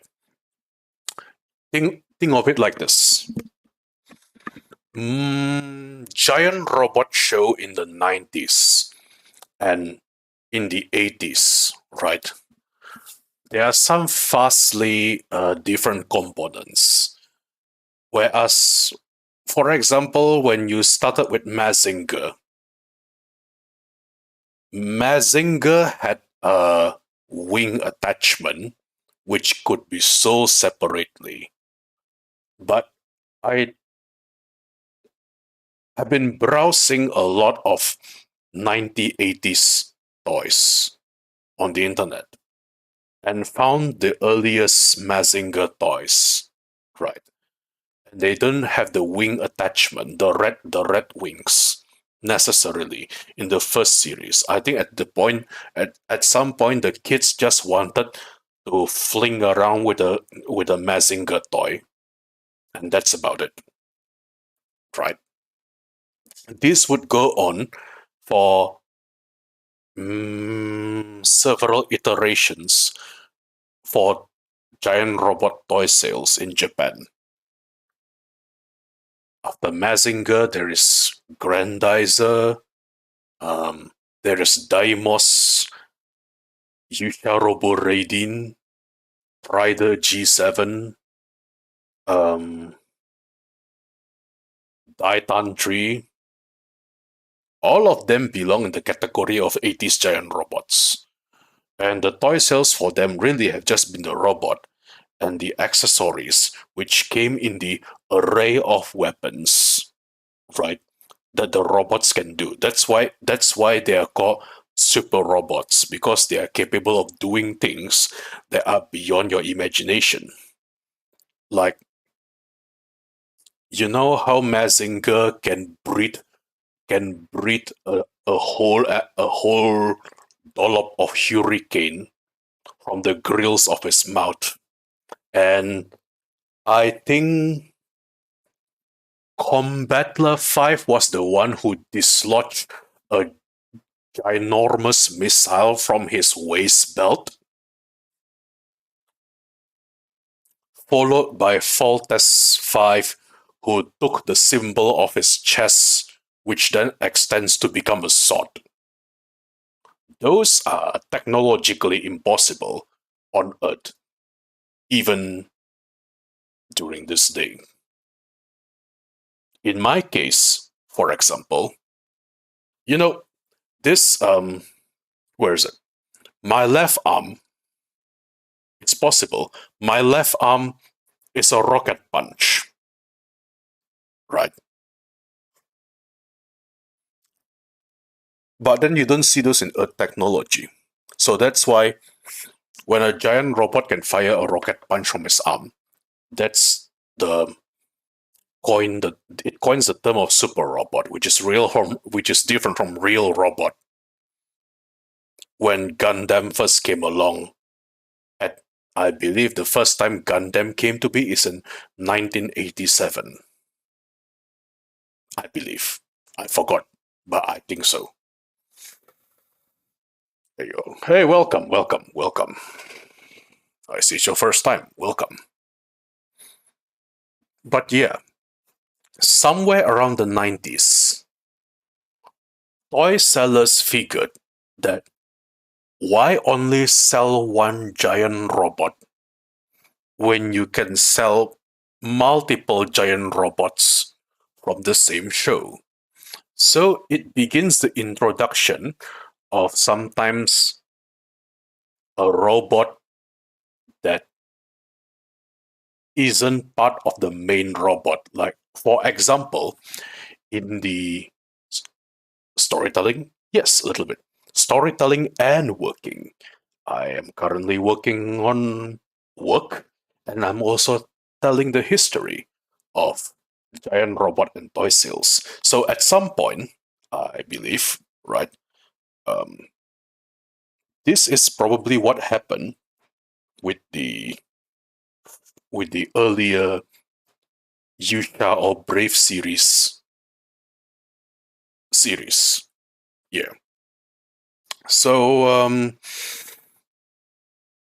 I am not sure if it ever started with the first Brave robot, Brave X Kaiser. But somewhere along those lines, I think it was Brave Dagon which started selling a secondary robot, although don't although do correct me if I'm wrong, because this is a lot of information I'm trying to store. But 5 characters in Tokusatsu Group is 5 different toys. Yes, there's a reason why Sentai is popular, because they can sell more toys. And the popularity of a show does not necessarily come from how much rating are there in television, because television ratings are one thing. They would look into toy sales, because, as always, the target audience for these kind of shows would be younger children. And Although sometimes there could be completely different demographics that could be targeted, or some, like we call, accidental demographic, which does not necessarily involve younger children as a target demographic for such shows. A good example for this would be, you know, do you guys know Kamen Rider Den-O? Den-O started with the certain demographic, sorry, started with the original children demographic. But then because of how they use very popular voice actors for the, what do you call them? Demons? I forgot. But Den-O was very popular with younger women back when it was first aired. So it's something. It's a different audience, target audience. So yeah.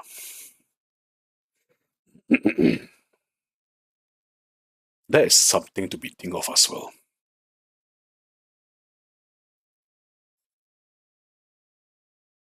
Where's here you are.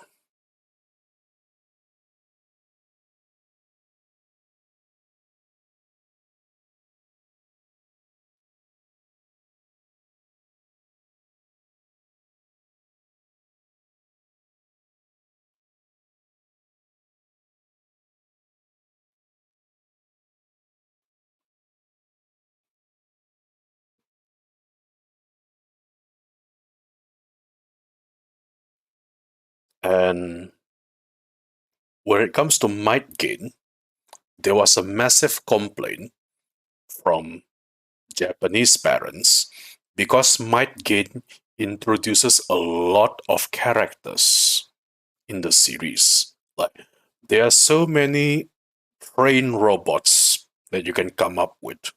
So might gain introduces lots of train robots, because the theme of might gain is trains, and children love trains.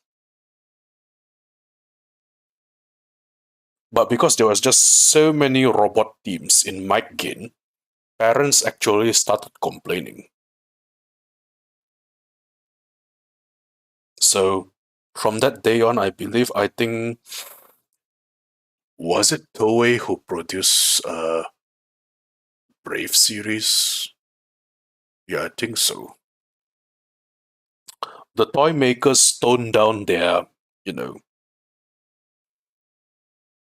aggression a little bit. Like, I know companies had to make sales, but might gain was something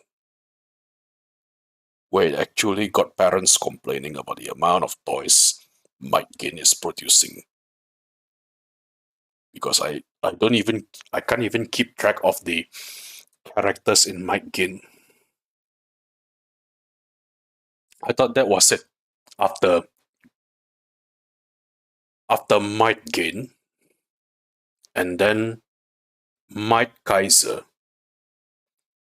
Might Kaiser itself is a combination of 5 different carriage trains, whereas might gain is the combination of a robot called Gain and an old locomotive engine, which transforms him into might gain.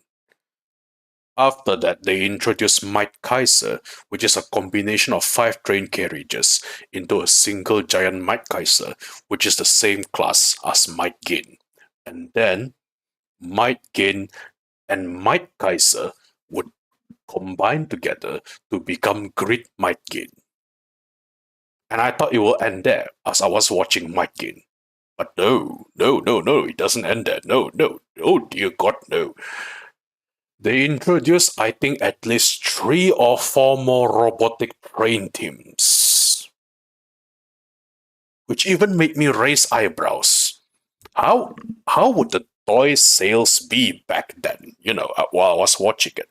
So I tried looking around on the internet for a little research and found out that, well, while the show producers are very overzealous in selling the toys, the parents are not that happy.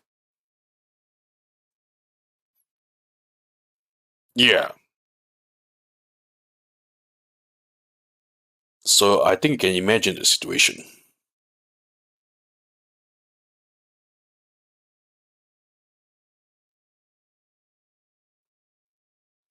If I could find the article, I'll probably share it on Twitter.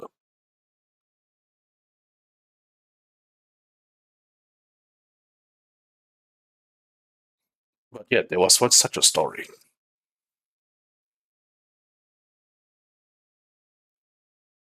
Or it reminds you of your childhood who got their hands on a Guardian's robot toy.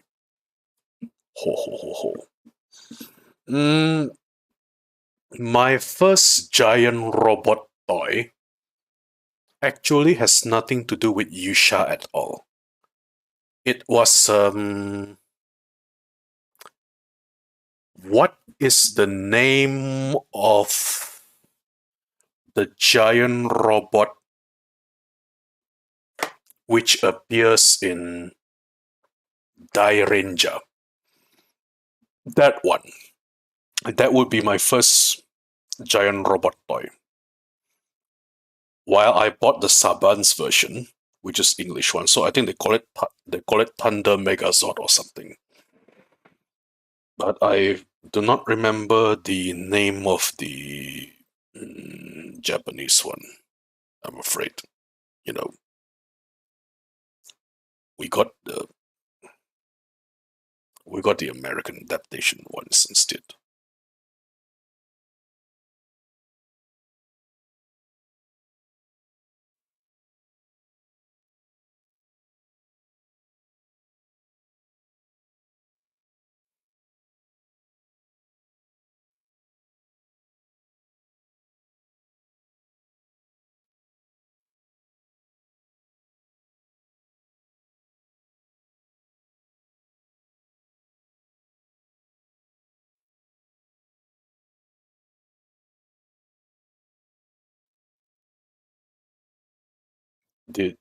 Is it capable of transforming into a different form? Hmm. The only thing I could remember that it could be able to combine with another separate soul toy, just like the show, to become a super or a mighty or a Shin Dai grid version to become a bigger robot. Like the convention would go something like you have the giant robot, which itself is a combination from smaller parts, and then it would become a bigger giant robot by combining it with other accessories. Mm. A good example or a classic example of this would be the Daizujin, which is the original Megazord in the American version, but the Daizujin in the Zyuranger version.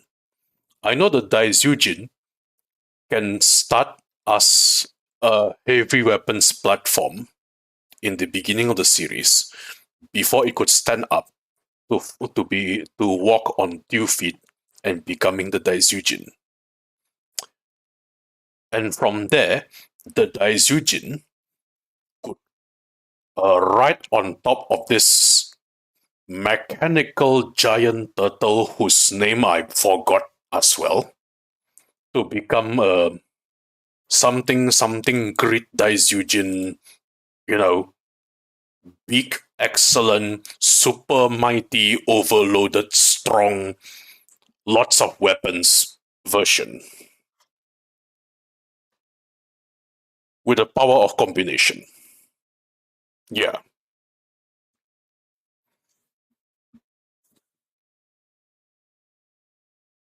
So I believe the Die Ranger Robo, if I recall, it could be combined with other accessories to become like Greta Die Ranger Robo or something.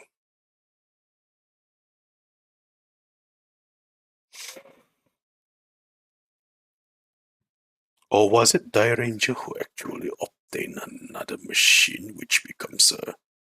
I don't remember, it's been so long already.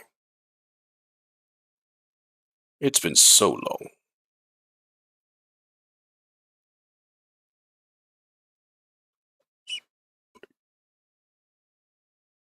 But you know, combination sequences, right?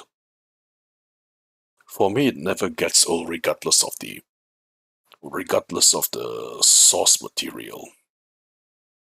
I truly believe, even up to this very second, that combination sequences are the romance of mighty, mighty men. And women too, if they're into it. Because how could you not watch a combining sequence and not get excited about it? Combination sequences, when done correctly, they are meant to excite people. And I do believe that regardless of what gender you are, what nationality you are, a combining sequence, when done properly, they don't get old.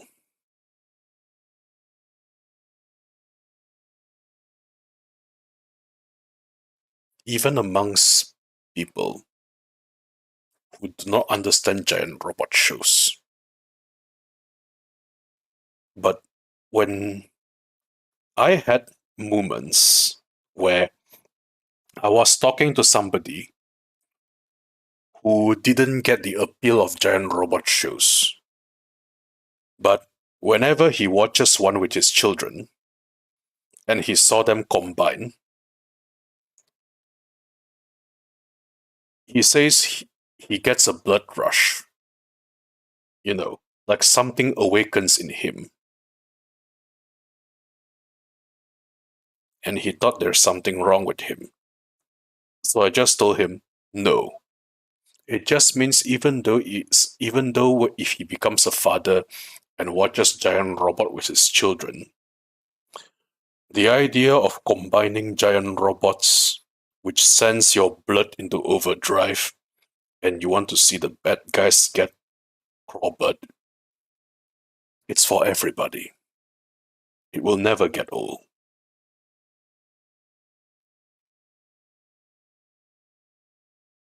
So don't hate yourself for not understanding giant robot shows. All it took is a nice combination sequence to look. And you can just marvel at it even though you understand nothing about it. I believe the romance of combining giant robots is an artwork on its own. Unfortunately, suffice to say, I'm not a combiner, unfortunately. I am a classic giant robot. I came from the OG category that are similar to Mazinger. But I don't blame myself for my circumstances. It's working with what you have, that counts. Hmm.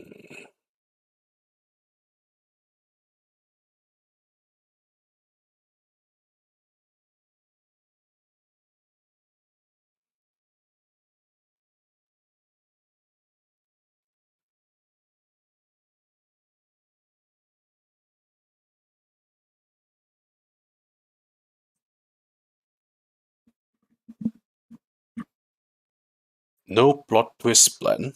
Well, the plot twist that I have right now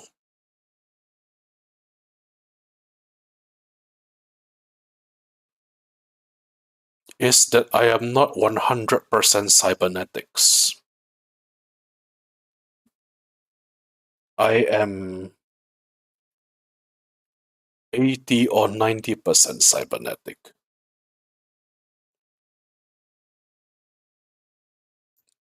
Which part of me that is still flesh? That's up to your imagination.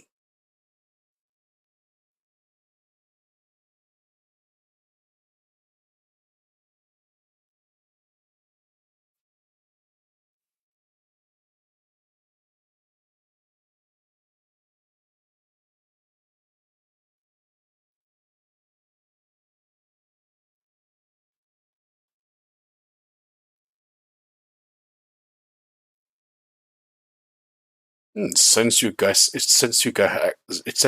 active quite a while. Yeah, as I said, which part of me that is,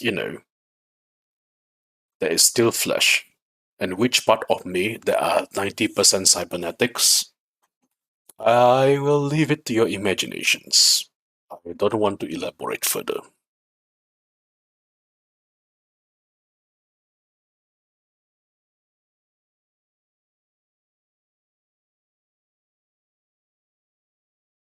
Oh, hi, Abby, welcome.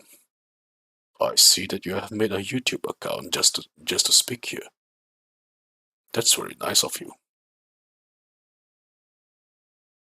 I said something that could be contexted as not safe for work. I already have not safe for work um, art somewhere in Twitter. So I honestly am not surprised anymore. But since you mentioned that something I said earlier could be contexted as not safe for work, I'm going to say this just to have people's minds go, with you. I'm just going to say this just to save people some food for thought. No, it's not what you think.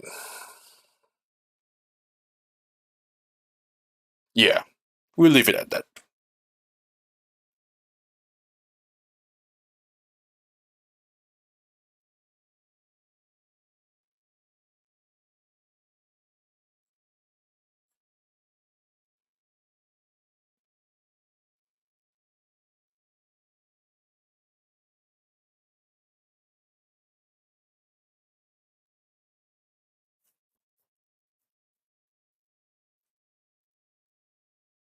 Okay, I think Xiao gets one part correctly.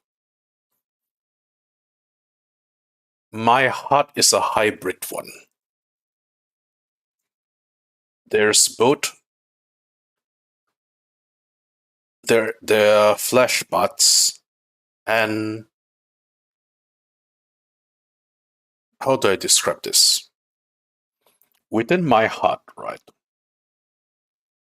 It's a combination of flesh parts and a reactor which powers mm, my sustainability. Sustainability, yeah, yeah. You got it right too.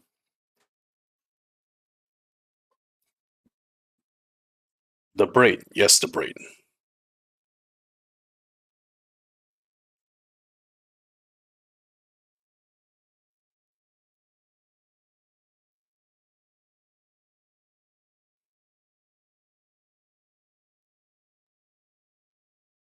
Mm-hmm.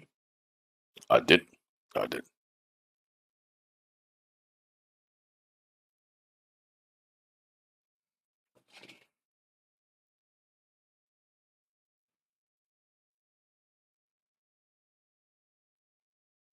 Well, some people guess it. I guess I could. I am willing to share. What's the word for it? I am willing to share something else. You know how humans have a nervous system, and your nervous system, one of their functions is to help you see, feel,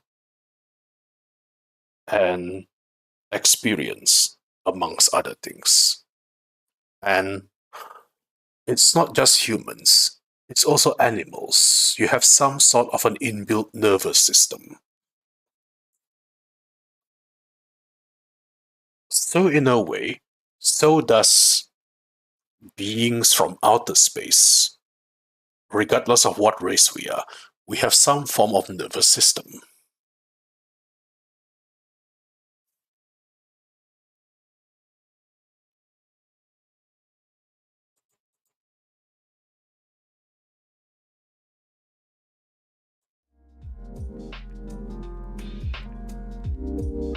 Wow, okay, has the music been off?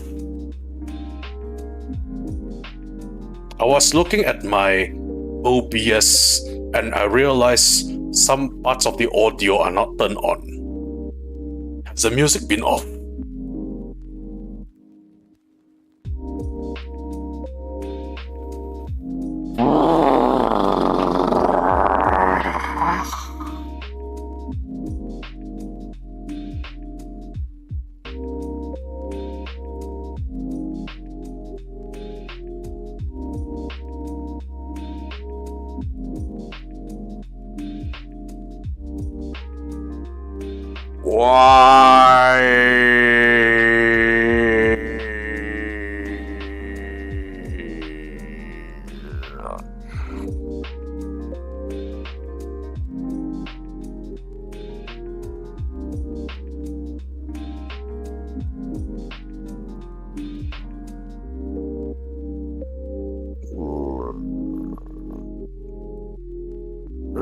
Well, what happens, happens. It's back on now. You're going to test stream here. Take care, take care. Anyway, where was I? Ah, yes. So... let me just turn this on for a bit. Here you are. I hope it's not too loud. Yeah, I hope it's not too loud. So, let's just put it this way. To continue what we were talking about earlier, they managed to transfer my nervous system into a brand new mechanical frame that which is inserted into my entire system,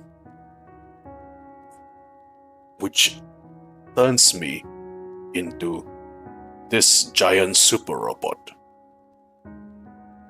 And because of that, I am capable of some form of transformation, but not in the way, you know, how Transformers would transform from a plane to a robot or a car to a robot.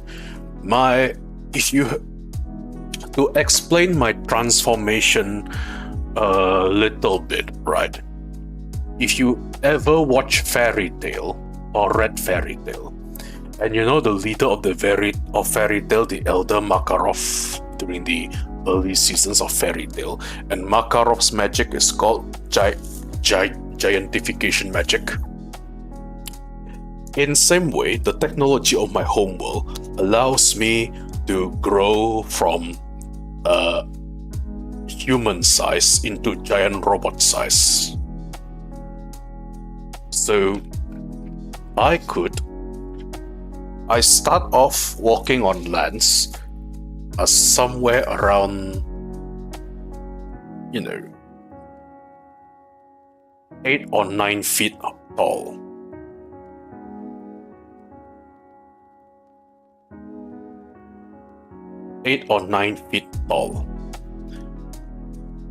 Whether I would activate a system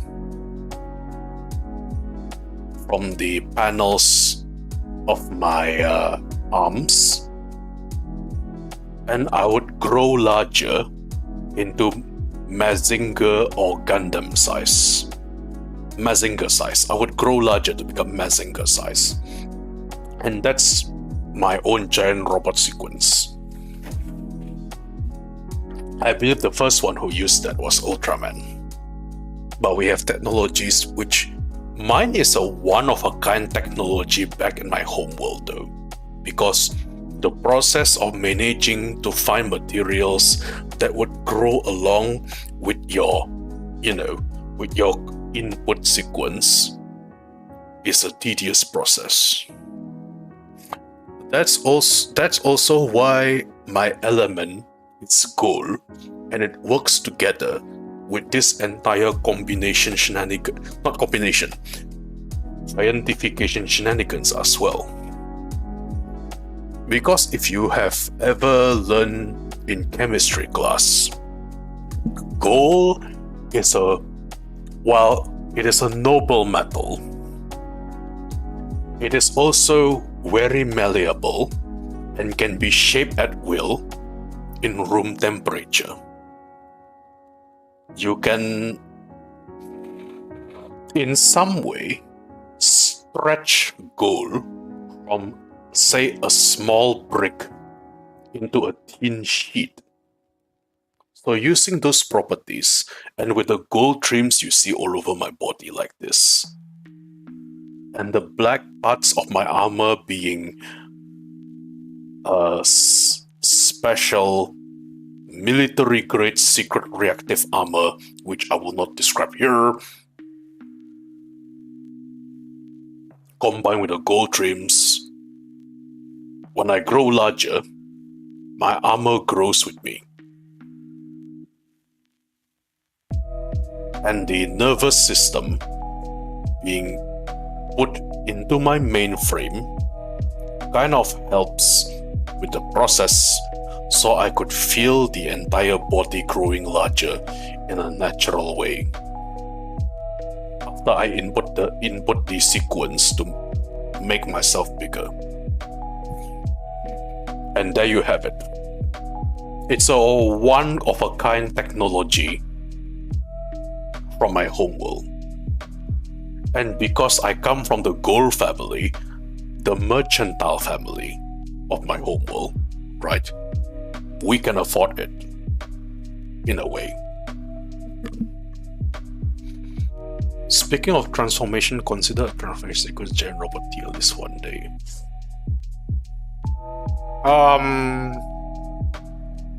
I thought about it, but if there is one thing that I dislike about tier lists and why I don't really interact with tier lists,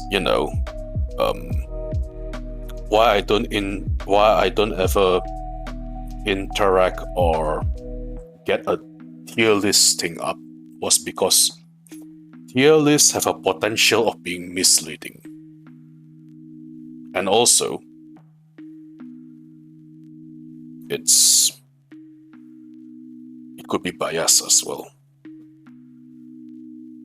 Not to do, and this is, by the way, nothing to do with things like tier lists for gacha games and all that jazz. No. Meta in gacha game happens because people want an easy way to play, therefore the meta is created in video games, in mobile games, and even trading card games. But to create a tier list out of trivial things, such as what is the best giant robot, or what is the best transformation sequence for something that is extremely, cosmetic and trivial,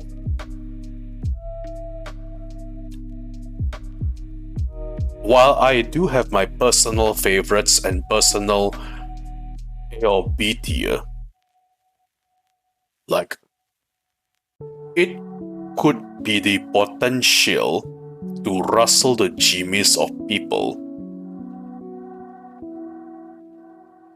because they don't agree with me.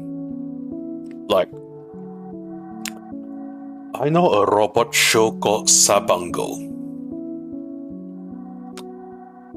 but it's not my personal favorite. So I don't really,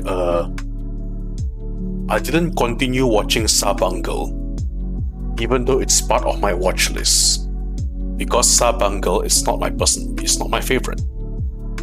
However, there will be people with a completely different taste and opinion, and who heavily enjoy Sabangle. But for me, even though I realize, know of the existence, and acknowledge the existence of Sabangle, I wouldn't call it my favorite super robot. And if I were to ever make a tier list, Sabangle would be somewhere in the B or C tier for me personally. But then the people who are whose favorite giant robot are Sabangle, yeah, they would see it as being extremely subjective and personal. So it will just be like another nonsensical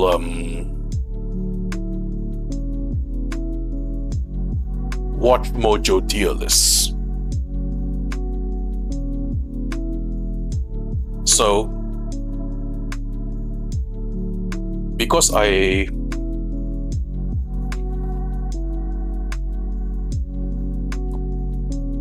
understand the feelings of people who grow up by watching Sabangle and thinking Sabangle is the best, even though it's not my cup of tea, I don't think I'll ever see myself making such a tier list, even if I got paid for it. Because tier lists can cause divisions, especially for something that is all just about cosmetic and aesthetics.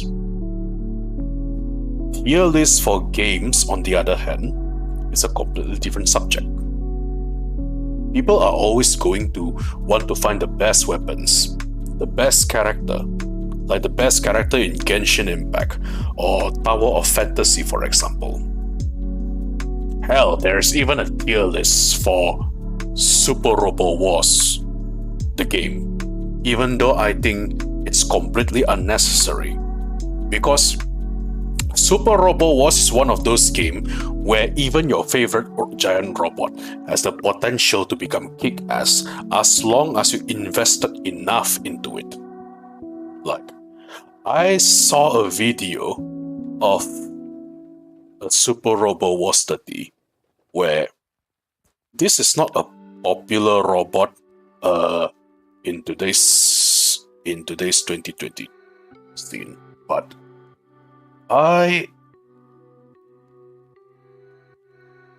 do you guys know Heavy Metal Elgame? Elgame? How do you pronounce it? Oh, never mind. Do you guys know Heavy Metal Elgame? It's available as a playable robot in Super Robot Wars 30. Heavy Metal Elgame was supposed to be the continuation of I believe it was 5-Star Stories. If you haven't seen 5-Star Stories on YouTube, by the way, yeah, since you guys are curious, go to YouTube, find out 5-Star Stories, and look at the animation for it. It is one of the most beautiful things that you could ever lay your eye on, and it's easily amongst my top 5 for giant robot sequences. I highly rate it. So yeah. Well, you gotta go. Hey, you've been here since the beginning. If you gotta go, you gotta go. I hope you have a good shower. Thanks for coming, and I hope you come again.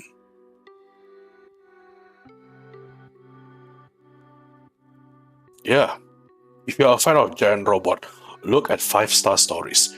Even if it's only a 5-minute clip on YouTube, you will not be disappointed. It's one of the most beautiful animations of a giant robot you can find. Stop here. Mwah.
Can I change this? Yes, I can.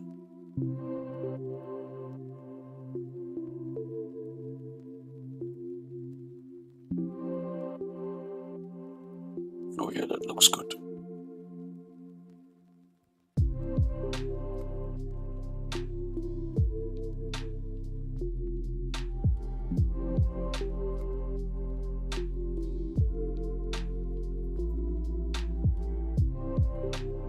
Work.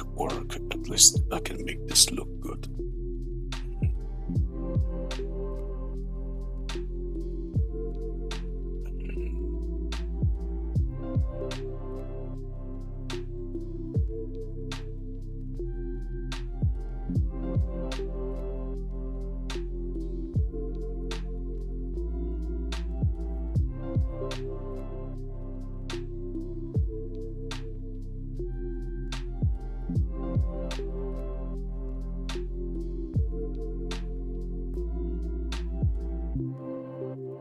Let's see, where's the... Oh, there you are.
There we go. Pencil art finish.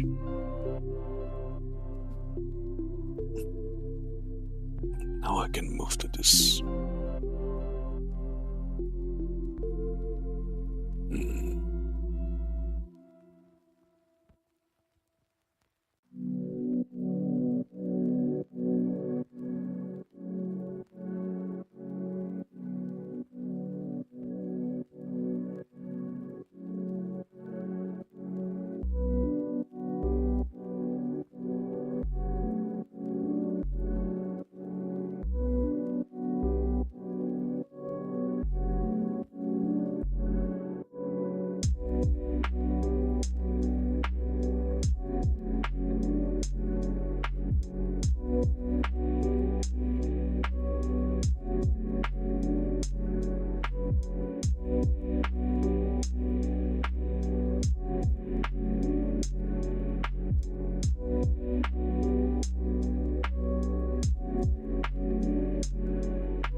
Smaller. Yes, I can. Excellent.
I'm still here. I guess I just ran out of things to talk for tonight.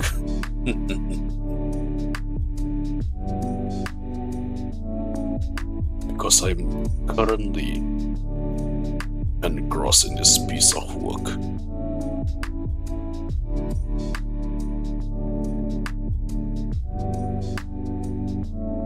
It is a working stream after all. I should probably try to talk more during my free talk sessions. But hey, I guess it's all good.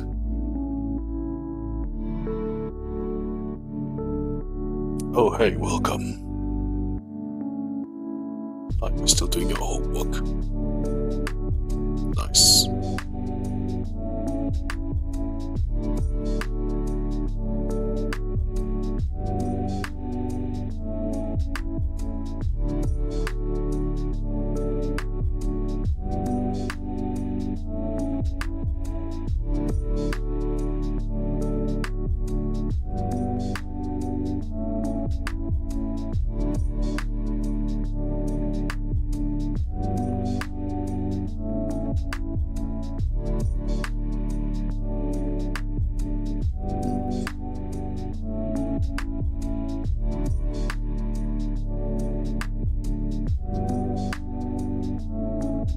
There you are. Nope. Nope. Nope. There you are. Yeah, this is a work and chill stream. So feel free to come in here and work with me. You can ask questions too, so don't worry. I try to pay attention to chat.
またね、ロボットさん。はい。よろしく。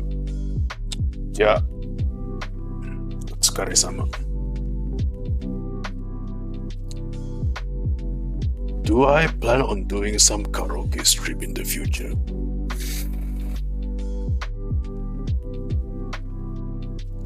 I don't consider myself a very good singer, so I am not sure. I don't know. It seems tradition to have VTuber in karaoke. I know. I just don't consider myself a very good singer.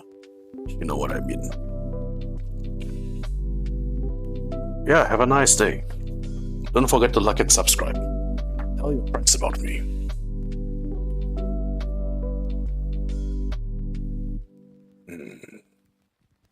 Now, where were we? Yes. I thought about it, but you know.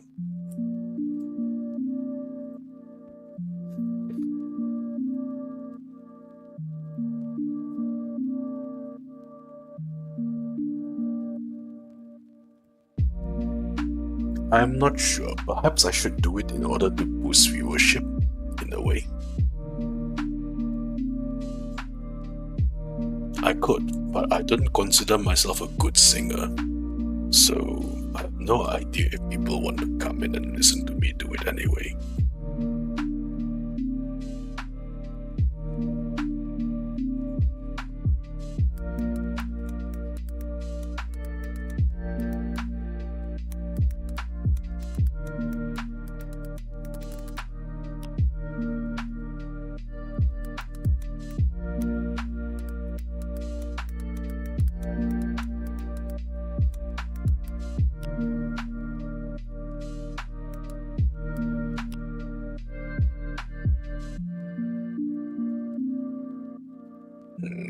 Let's check on a few things here. Let's see.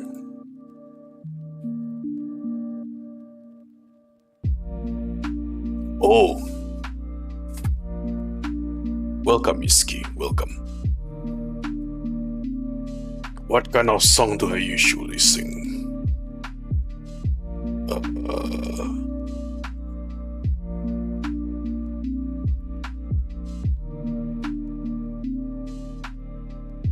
Stuff. Songs. Just some normal songs. I don't know what's normal songs anyway. I guess I could try singing Super Robo Teams, but that's a very, you know, high... That's a very high expectation to do.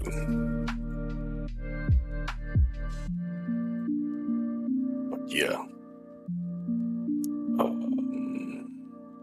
I sing what I can, I guess. Now, where is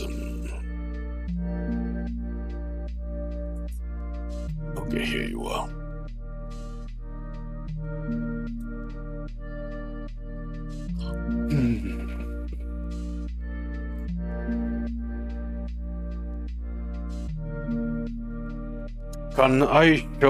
Can you show what am I working at? Well, it's hang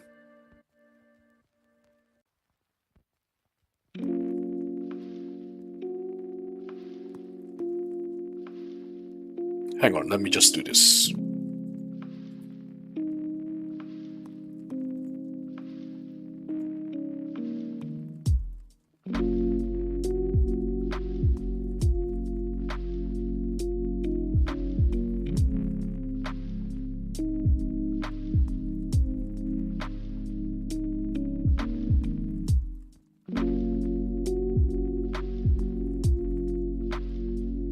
Okay, now that that's done, let's put you into view. Let me see if I can do this. Put you into view. Change your size a little down here, and let's make this appear. There we go. There's a reason as to why I can show what I'm working on. Maybe I should have put this earlier in the stream.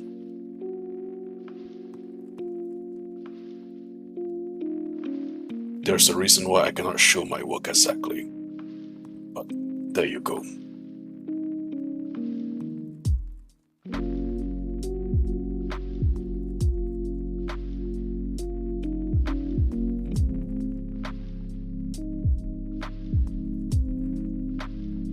It is a tradition for VTuber to be singing, but oh no, you're not forcing me or anything actually, but I kind of consider it for quite some time.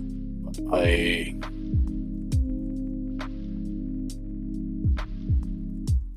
don't see myself as an excellent singer, so yeah. Original the VTuber industry, yeah. I can see why. I know at some point that maybe I might have to do it. I don't know what the rules for VTubing are still. I simply thought that by just being myself and sharing what was originally a niche subject on a niche platform would be enough. But I guess at some way I do have to work on things if I ever want to, say, increase my viewership count, which is currently in the works because I do plan to increase my viewership count, seeing that,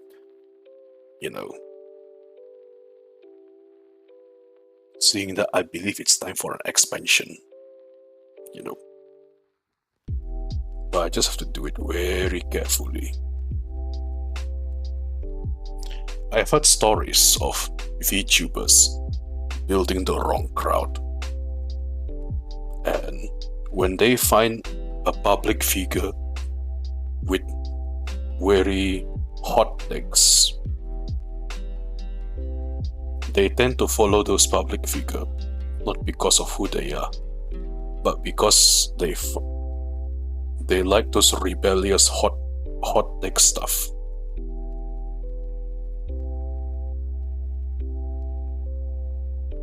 And they call them with words like base and all that jazz, even though they make a very controversial statement. Me, I kind of enjoy, while I enjoy the position I have right now, I have people to talk to and all that, I'd like to expand as well. Show everybody the love and romance of giant robots. Yeah.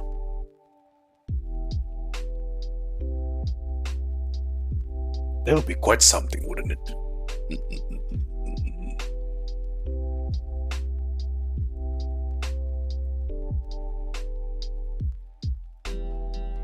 I'm still planning ways of expansion with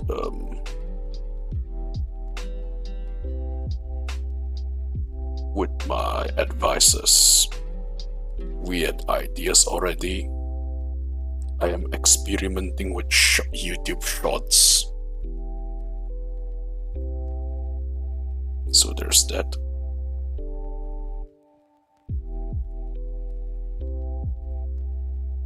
I have built quite the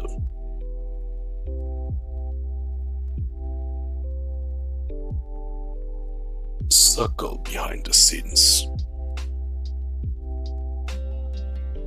Would put that to good use sometimes. Acting not too far away from here.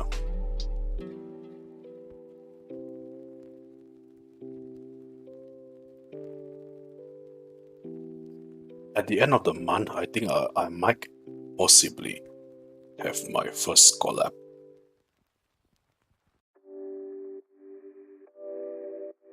Which is nice. Thank you for coming, by the way, Iski.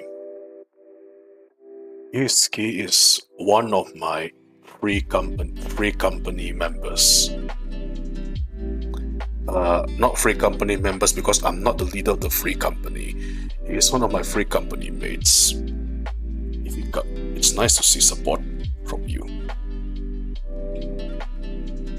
And always ask the others to come when they are not raiding or progging in Savage.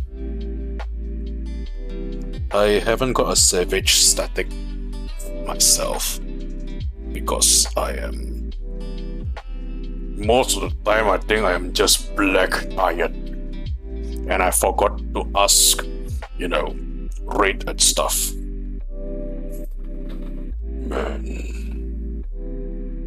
Final Fantasy 14 colleagues, you can say.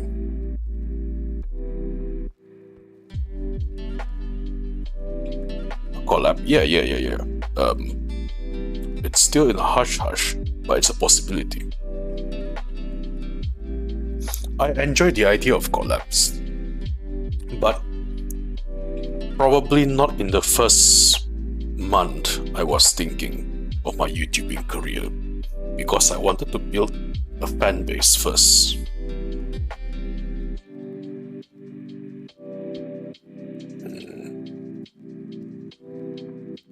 Here you are. But seeing that I already have a core fan base, which is honestly faster than what I expected,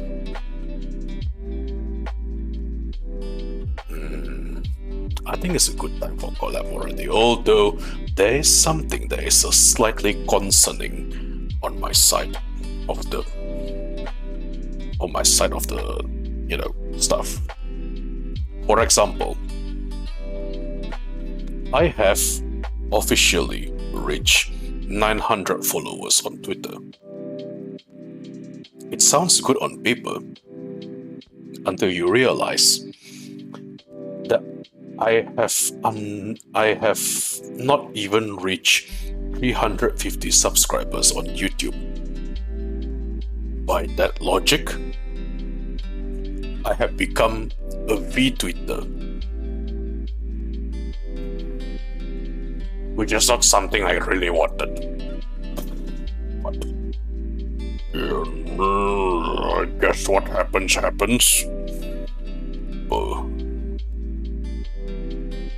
I've been trying to encourage people to sub on my YouTube more.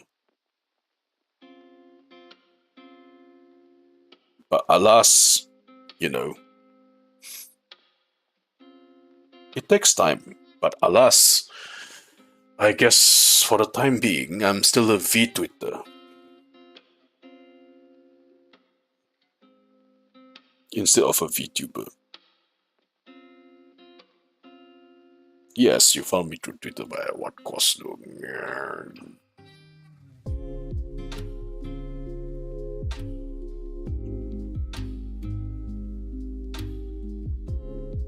At what cost though? Thank you for coming, by the way.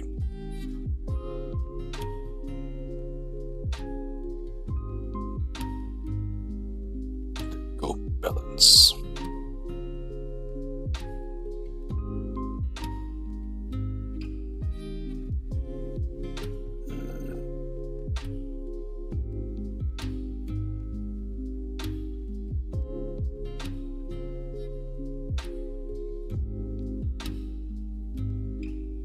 So here you are.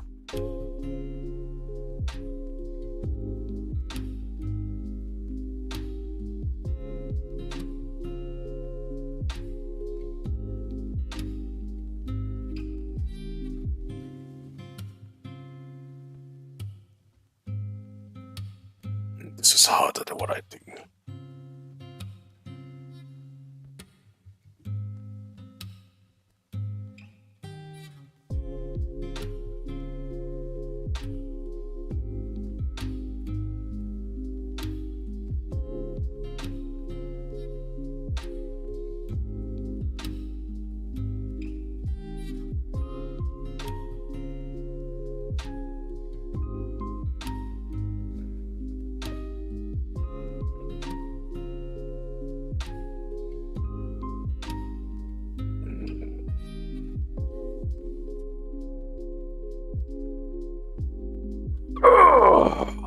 That's time to stretch my legs a bit.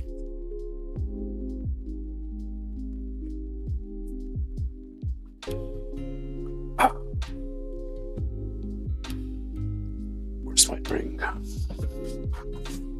There you are.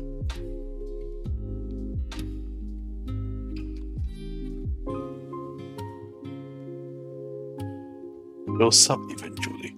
Amen to that. It's not proper term, amen. I'm not religious, but hey. Yeah, I hope they'll sup eventually.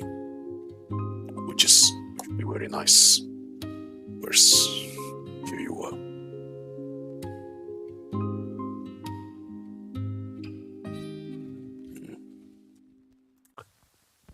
Don't forget to drink, all of you.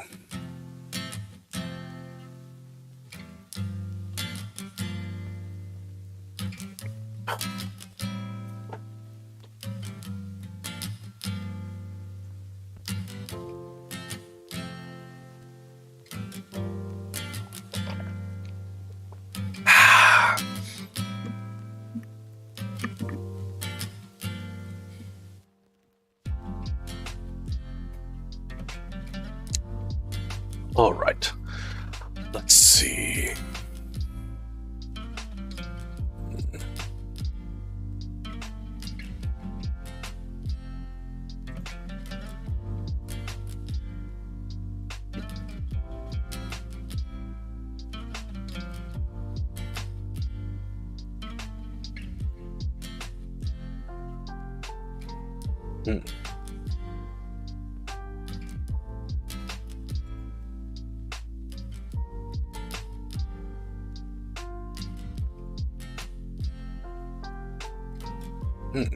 I can take a good thing from this.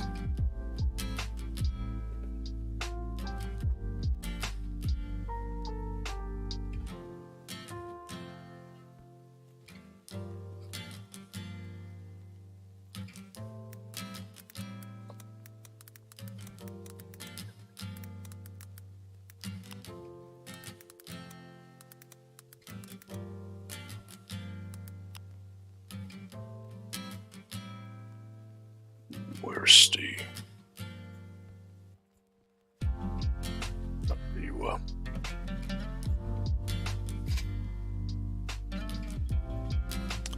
I will probably be ending the stream on 30 minutes. I'm almost done on this though, so I probably... let's continue working on it.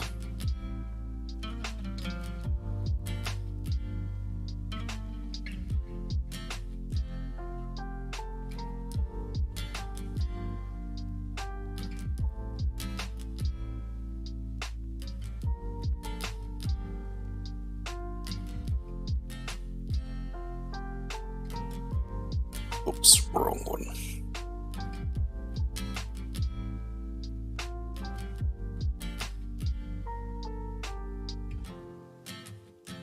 Oh, but you know what? I remember something. Karaoke, right? I think I did mention somewhere that I want to show something special if I ever reach 1,000 subscribers on YouTube. But I guess... I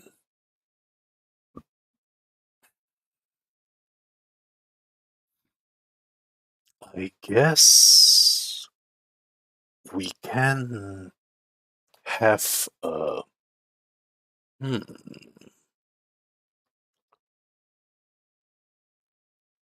We can have a karaoke stream if we ever reach 500 subs on YouTube.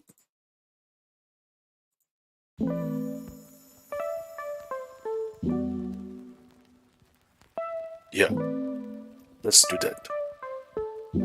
If I reach 500 subs on YouTube,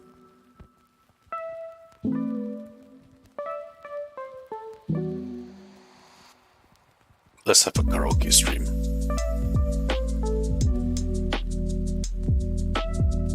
Do I play VR chat? I can import a model. I can consider it once. Once I have a 3D model. This is a 2D model after all. So I think with VR chat, it's something. It's going to be quite a task.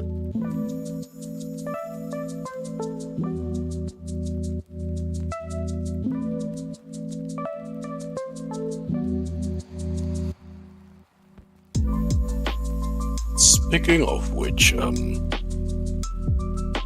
John Martin, right? What, you mentioned that you watched 2 other Vtubers on Twitch. If I, out of curiosity, who are they?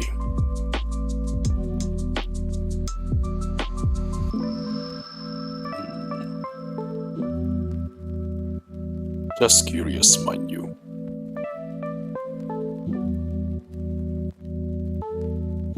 You can't wait for it. I think it'll be interesting too.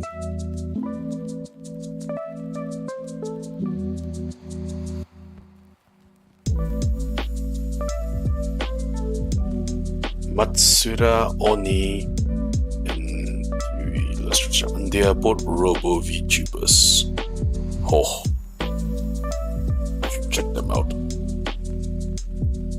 Actually, let's me try to find them on Twitter. I'll give them each a follow.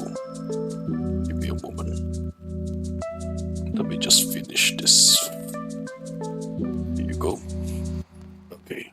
Let me just find... Ro, hey, welcome. First time here, welcome.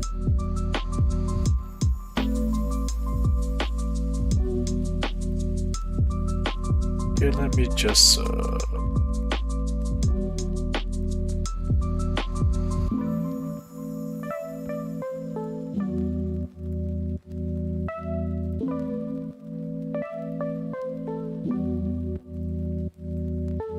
find this.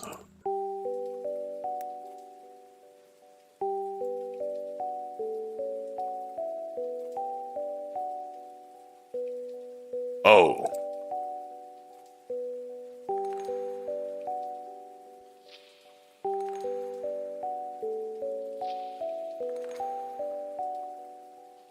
Yeah, I brought up Matsura Oni on my Twitter page, and the first thing I see is a giant robotic schlong.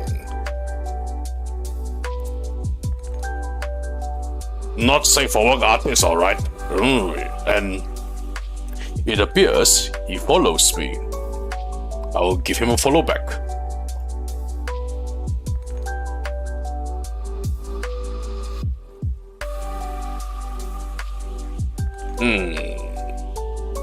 I'll give him a follow back then. It appears he followed me first. Oh boy, okay. Let's give him a follow back. And the next one is to illustration. Let's take a look. Yeah, I know you said that he is not safe for work, but I was not expecting the enormous robotic schlong. Good voice, thank you.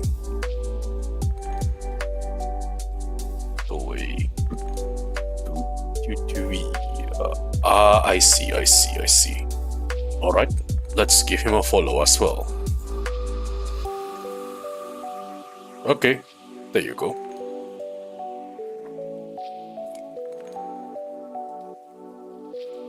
I followed both of them.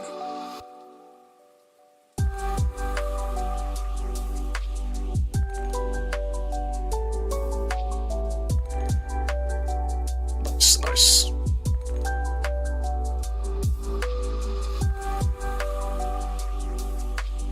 You mostly watch from Hololive.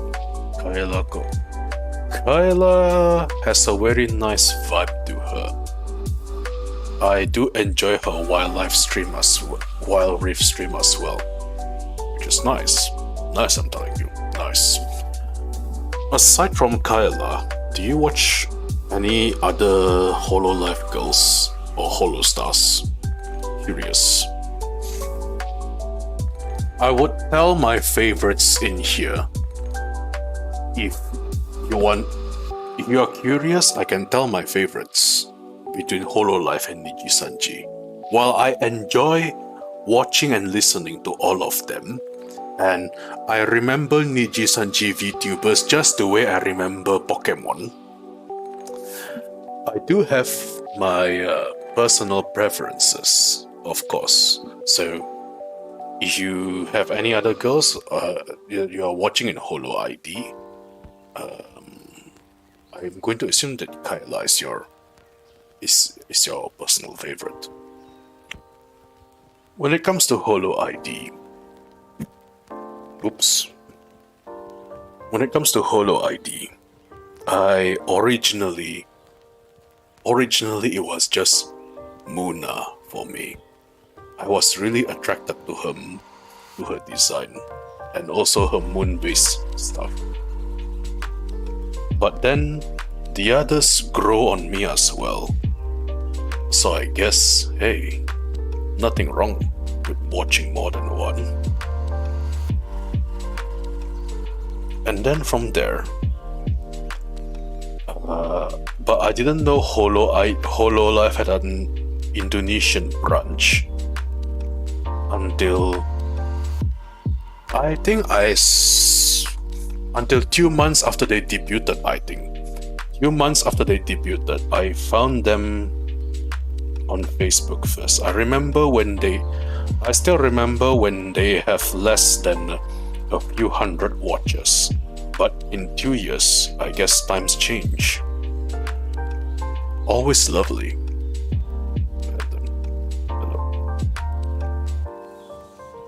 Hello.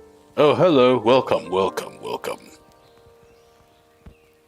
You choose Kyla because you choose uncommon. So maybe that's why you are here. I understand the appeal of popular games like Apex and Valorant, but they are not necessarily my cup of tea. I can play them. I have both Apex and Valorant accounts, but I am not very good at them. I just find peace in playing what I want. In my case, RPG games or giant robot games. There is one I really want to stream in here, Mass Driver, but I guess I have to find a good time because I am currently still in a banner lot and Super Robo War Study mode. Yeah.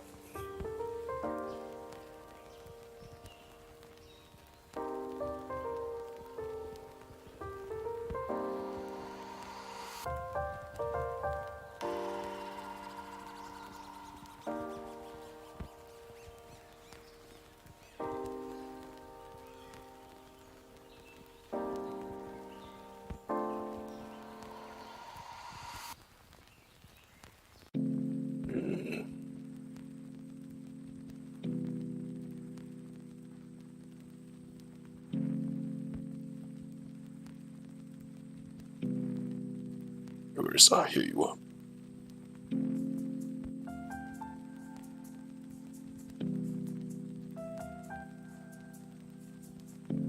Nice. Ooh, that is really nice.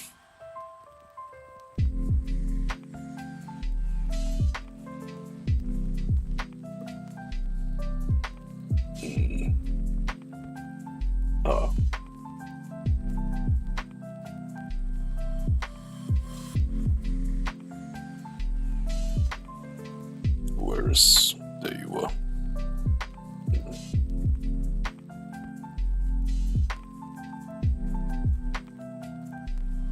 Oh yes, RPG is always nice. like Final Fantasy XIV. Nice. I played, by the way.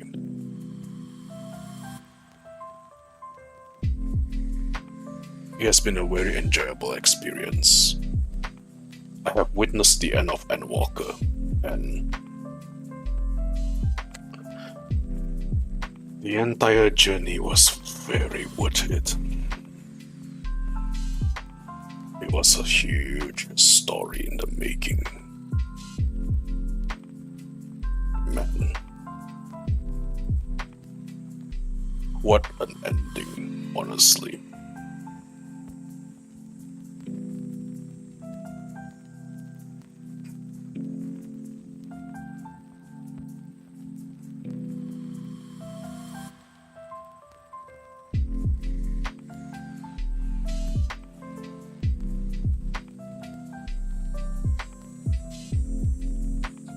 Endwalker is the current expansion. You heard they released new expansion. Yeah, Endwalker. It's called Endwalker. It is the current expansion for the time being. And it's been a major success.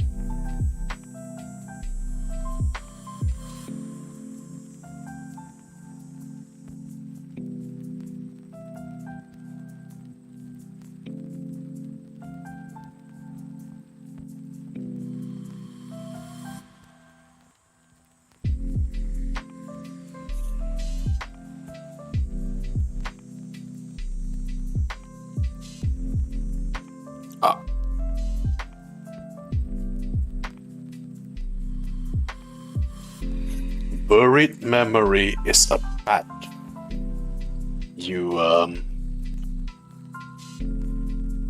Games have patches, right? And with patches came new storylines. So yeah. And between minor patches, you have things called major patches. And Buried Memory is a major patch. So yeah.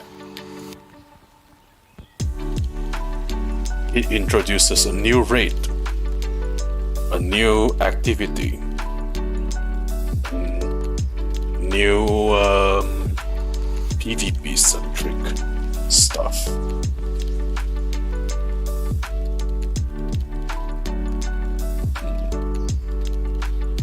Sweet.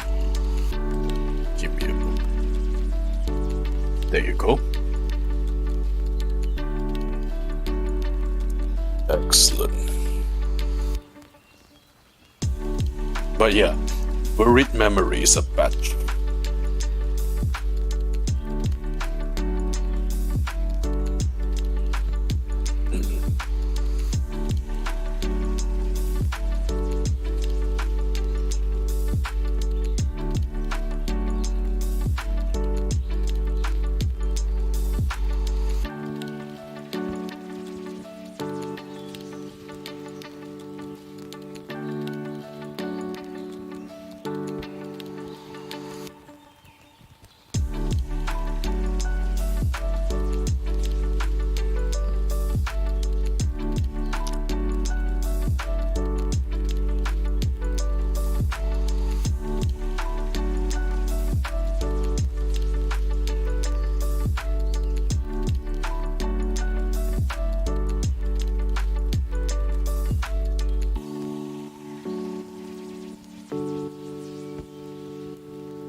Oh, this is nice. Yeah, I like this. Let's just put this here.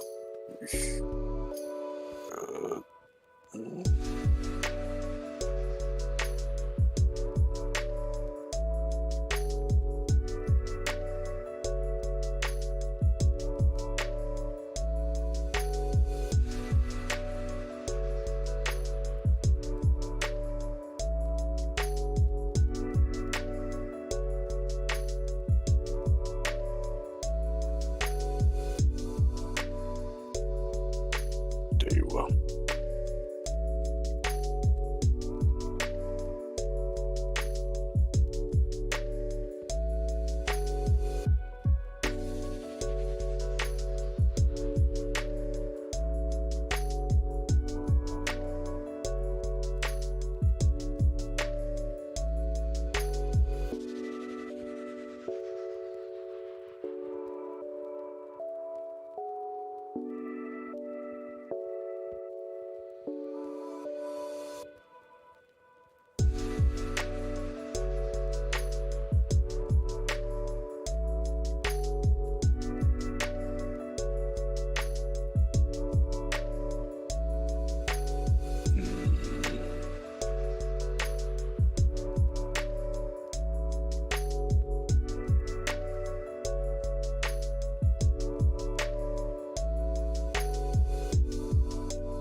Do I usually listen to music while I'm working?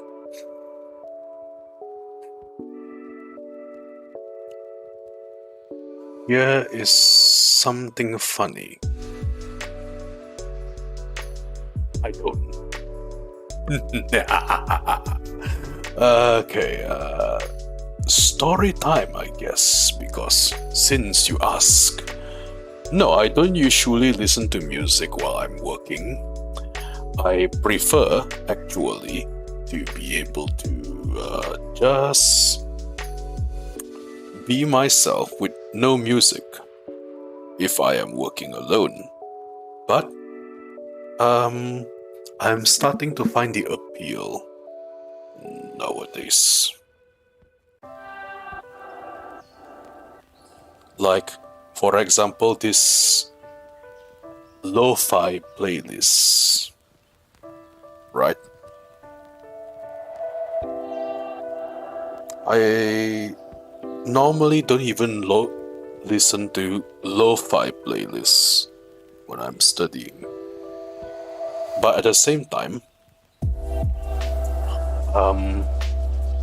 it can get very quiet, and when you are studying plus quietness, right, it often leads to cases of falling asleep or working. It often leads to cases of falling asleep.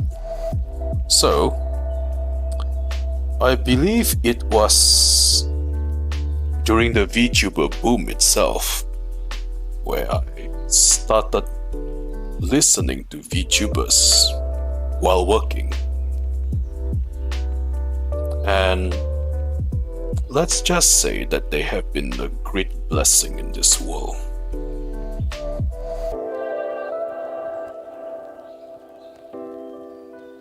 VTubers, that is. For example, I have always enjoyed Zatsudan streams, for example. Great lesson being, okay, here's why. In Niji Sanji JP,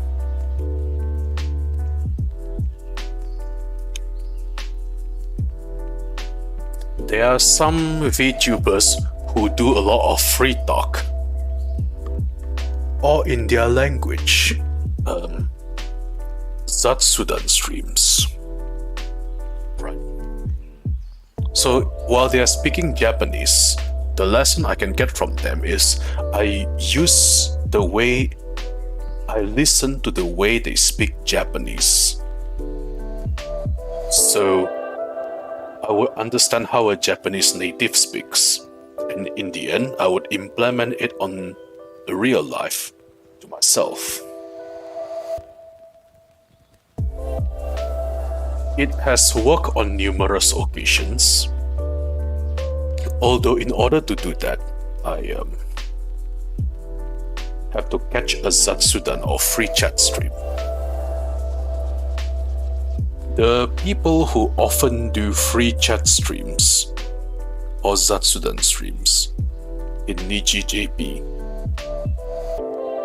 I believe hang on, give me a moment. The people who often do Zatsudan or freeze, god damn it. Work, why don't you? There you go. The Vtubers who often do Zatsudan streams from Niji-sanji JP are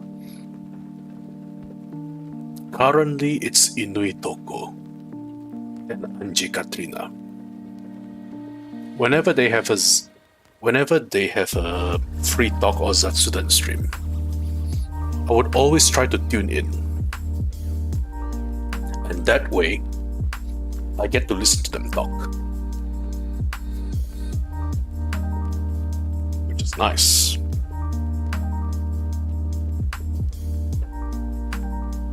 And when they talk, I would listen to them. Although, when it comes to male voices, if you're interested in that, if people like, I think this is one of the OGs as well. If people like Maimoto Keisuke or Yashiro Kizuku would do a Zatsudan stream, I would listen to them. Just so I know how Japanese men speak, and in that way implement some mannerisms of their speech in my own when I speak Japanese. Although I'm still at a stage where I must increase my vocabulary. I am capable of living in Japan. I live in Osaka right now. I order food. I make small, normal conversation, student level conversation.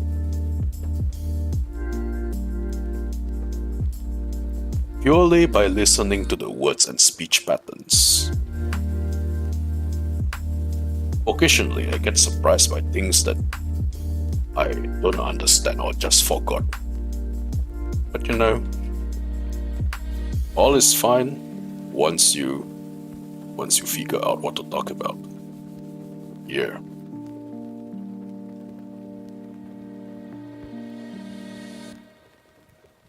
In this way, I have managed to acquire several languages. So it's not just English and Japanese. I am capable of Indonesian. A little bit. I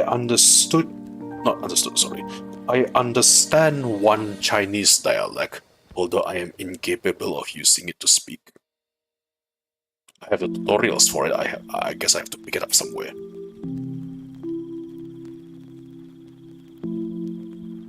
I slightly, very, very slightly understand French. But all in all, there is a language I really want to learn. It's Spanish.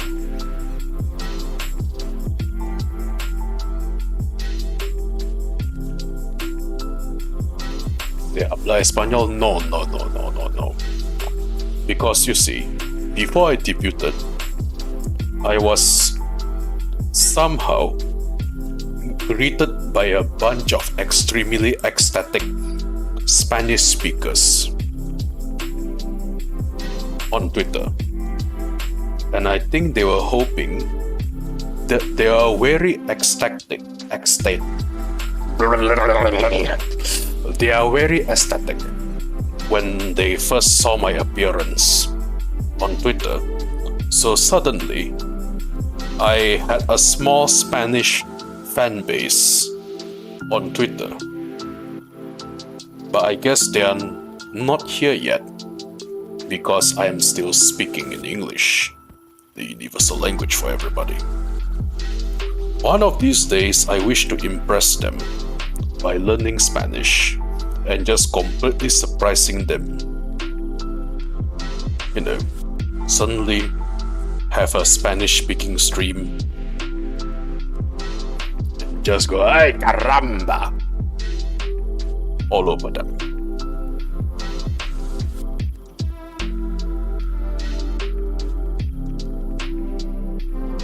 One day. Though at the time, current time, my Spanish is non-existent.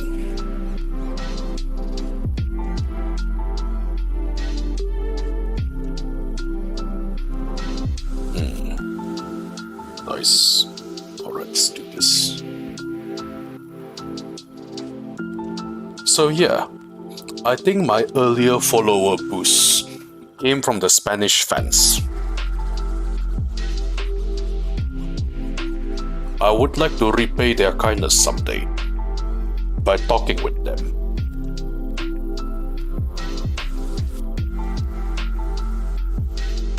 I believe there's a Spanish robot VTuber, or tokusatsu VTuber, sorry. There's a Spanish tokusatsu VTuber named BT. He follows me, I follow him. But we currently don't understand each other yet, I think. BT speaks mainly Spanish, and I speak English. But he somehow found me by his love of tokusatsu, and his fans have compared the design of my helmet with the design of his helmet, because we somehow look slightly similar.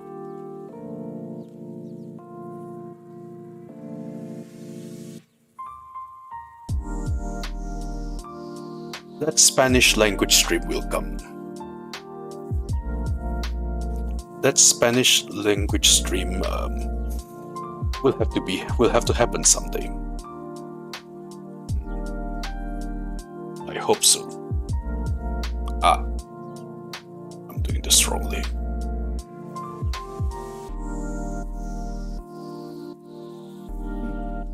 Matsura Oni, he speaks English really fluently. I figured from his profile, I think.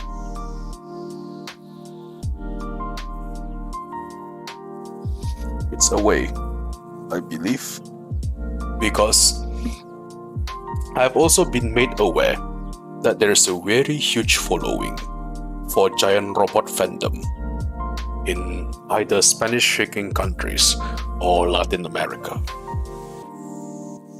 And that is something. You don't have to apologize for being a gossip. I mean, if you want to gossip about what VTuber does what, and what VTuber does this, right? I am completely fine with that. I will, however, give you a stern warning if you choose to dump something negative about other VTubers in here. That's when I'll probably give you a warning. Don't do that. Not here.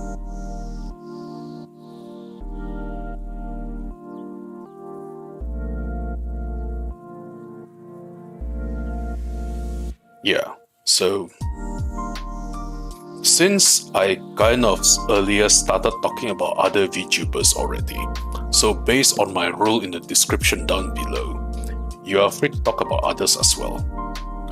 Although, if you start dumping negative connotations of other VTubers in this chat, that's when I give you a timeout.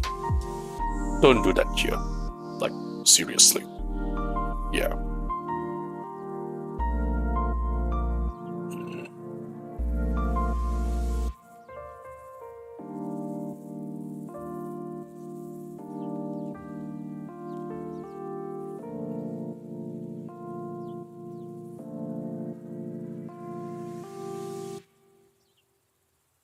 Good.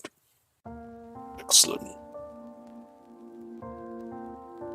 Now, where is... This is looking really good. Let's continue this way. Oh, wait a minute.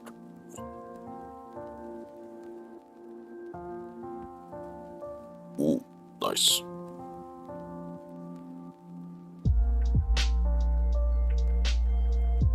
Ooh, this is nice. Let's just add some here.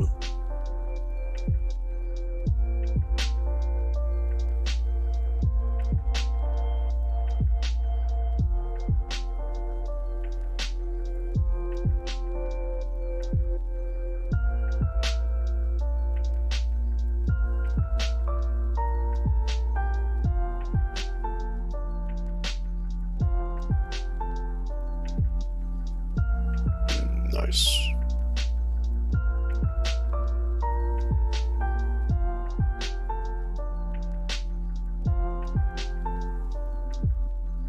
Oh, this is looking very good.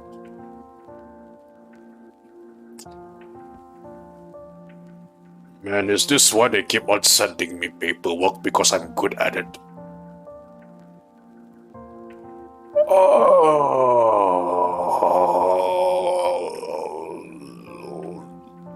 I want to stop, but I have to continue.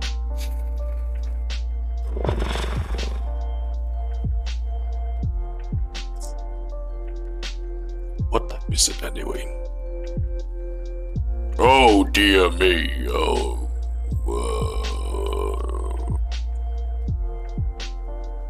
we have been working for We've been working for almost 4 hours.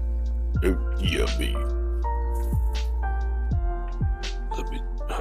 Let me just do this and this.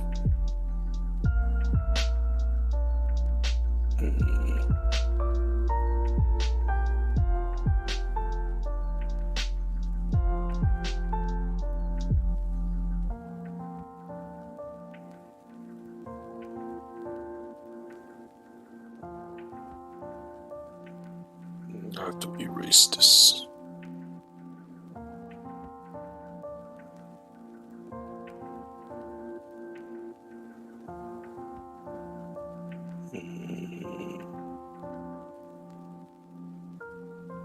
There we go.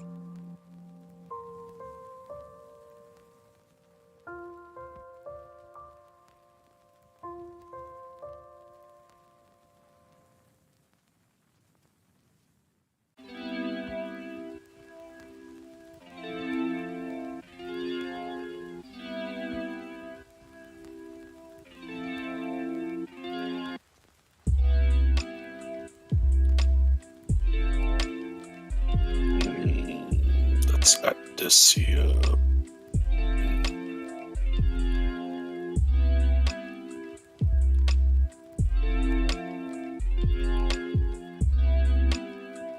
Let's get rid of this.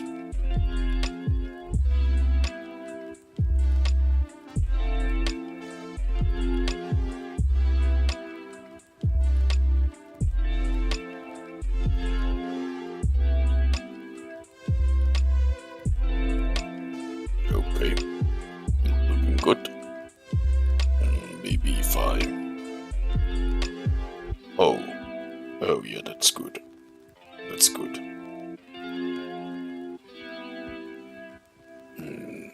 Yes, excellent. File, save. Don't forget to save while you work. If you really value your, you really value your stuff, don't forget to save while you work.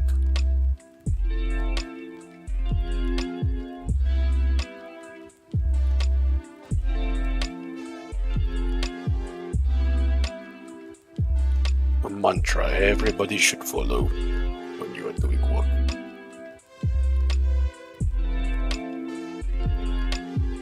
Yeah, you don't want to waste 4 hours of work. So always save, always save. Everything. Be it Clip Studio, Microsoft Word. Corrupted files on 3D models is a modeler's nightmare. Nightmare, I tell you, nightmare.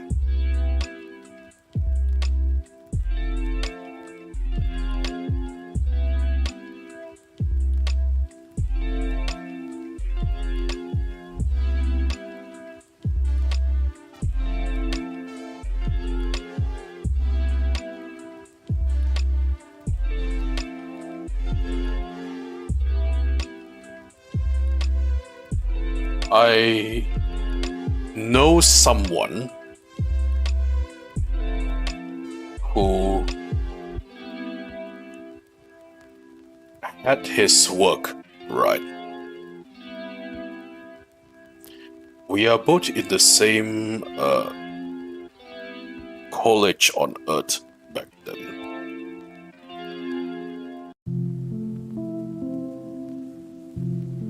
I think I was in film studies. No, wait, not college on Earth. My college on Earth is this art college. Back then, it was the Ferocian University of Film Studies. Yeah. I have a film studies degree from the Ferocian University of Arts.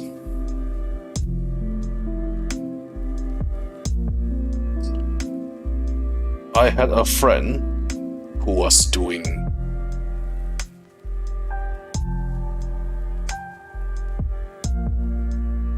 work in 3D sculptures.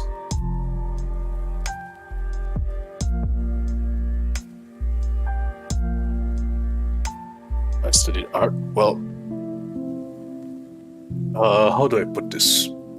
Have you seen my description during my debut? Oh wait, you are new here, so I don't think you haven't. But yes, during my debut, I listed several things as part of my resume. So,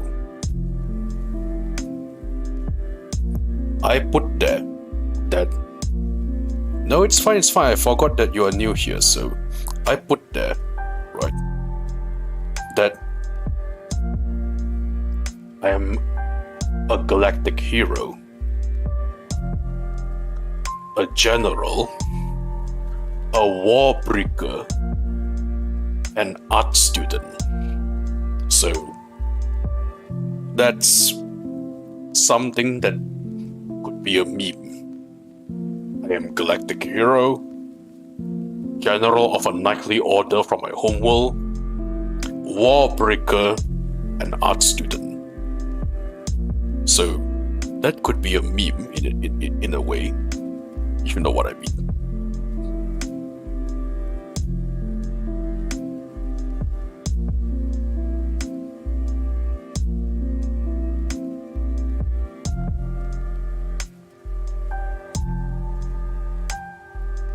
Yeah.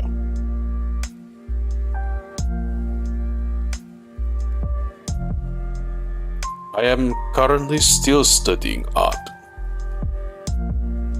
in Osaka. So you can imagine a classroom where I am just there, a robot in a full suit of armor, looking like how I look. And my classmates are all Japanese students who just got out of high school. So, and they are all very nice kids in my class. They don't seem bothered that I am a giant robot. But because they are Japanese art students, and art students being art students, right? They are nice and quiet, like what you expect out of an art student.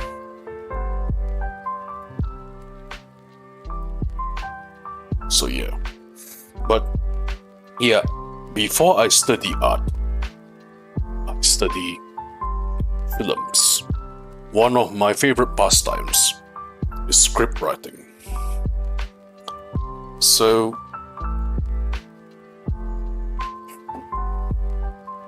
a friend of mine, he was in 3D modeling, and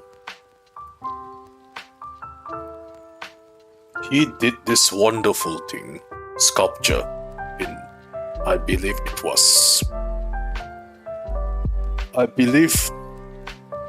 today the go-to program is Blender. Back then, it was Maya and ZBrush. I don't know if people still use Maya and ZBrush today, but you know, that's a thing. Going to leave for work? Hey, see ya.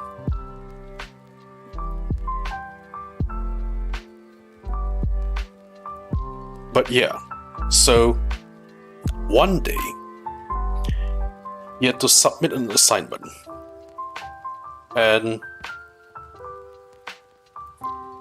as you probably guess where this story is going, his data got corrupted.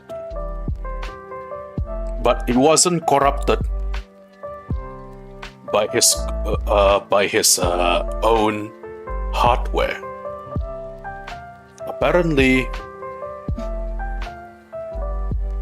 the data corruption came from the school computers. So the moment he inserted his external hard drive, which contained his work, in the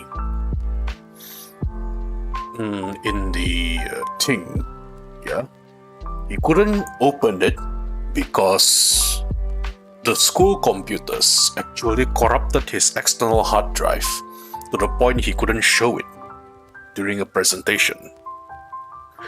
And thanks to his extreme unluckiness, he actually got a draconian instructor. Not the race, but an instructor with a very draconian approach of works. And even though it was the school computers that gave him the shitter, the draconian instructor, see ya by the way, the draconian instructor didn't want to hear his excuse. So, despite preparing for everything, he gave him a failing grade. He tried to argue his case, but instead, yeah, that kind of teacher. He tried to argue his case, of course. And when the school, well, that department, not the school, the department threatened to, what's the word for it? Threatened to expel him. He went to the Ministry of Education instead. And boy, it was one hell of a case. I don't know what happened because I didn't follow the story. But yeah, it was quite something.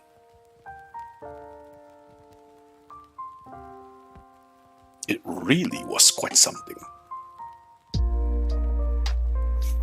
Nah, you are not cursed. But I must say,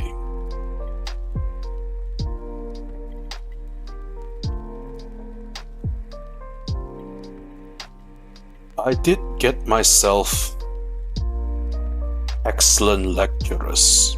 Well, not all of them. But there are actually some lecturers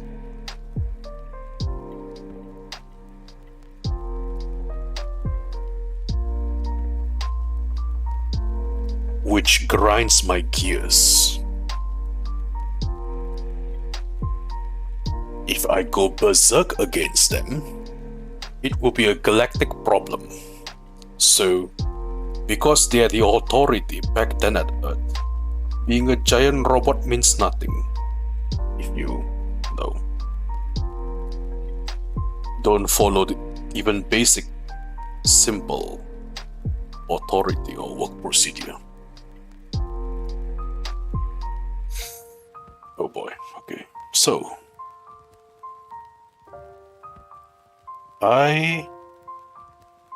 thanks for coming for today, since people have to go to work. Let me just save this work. I will probably end the stream here. This is a lot of progress on this work. I'll probably continue off stream. Thank you for coming. I hope you enjoy your time here. Let me just put this here. Here you are. Oh, my friend is doing fine today. So, this happened a long time ago. So at least I hope teaching standards change after so many years. Anyway, Otsugorodo, I am going to end the stream here. I hope you enjoy your time, to each and every one of you. And I'll see you on tomorrow's stream. Oh. God, that was 4 hours of work. See ya, folks. Have a nice evening. Otsugorodo. Signing out. Stuff. And other things. See ya.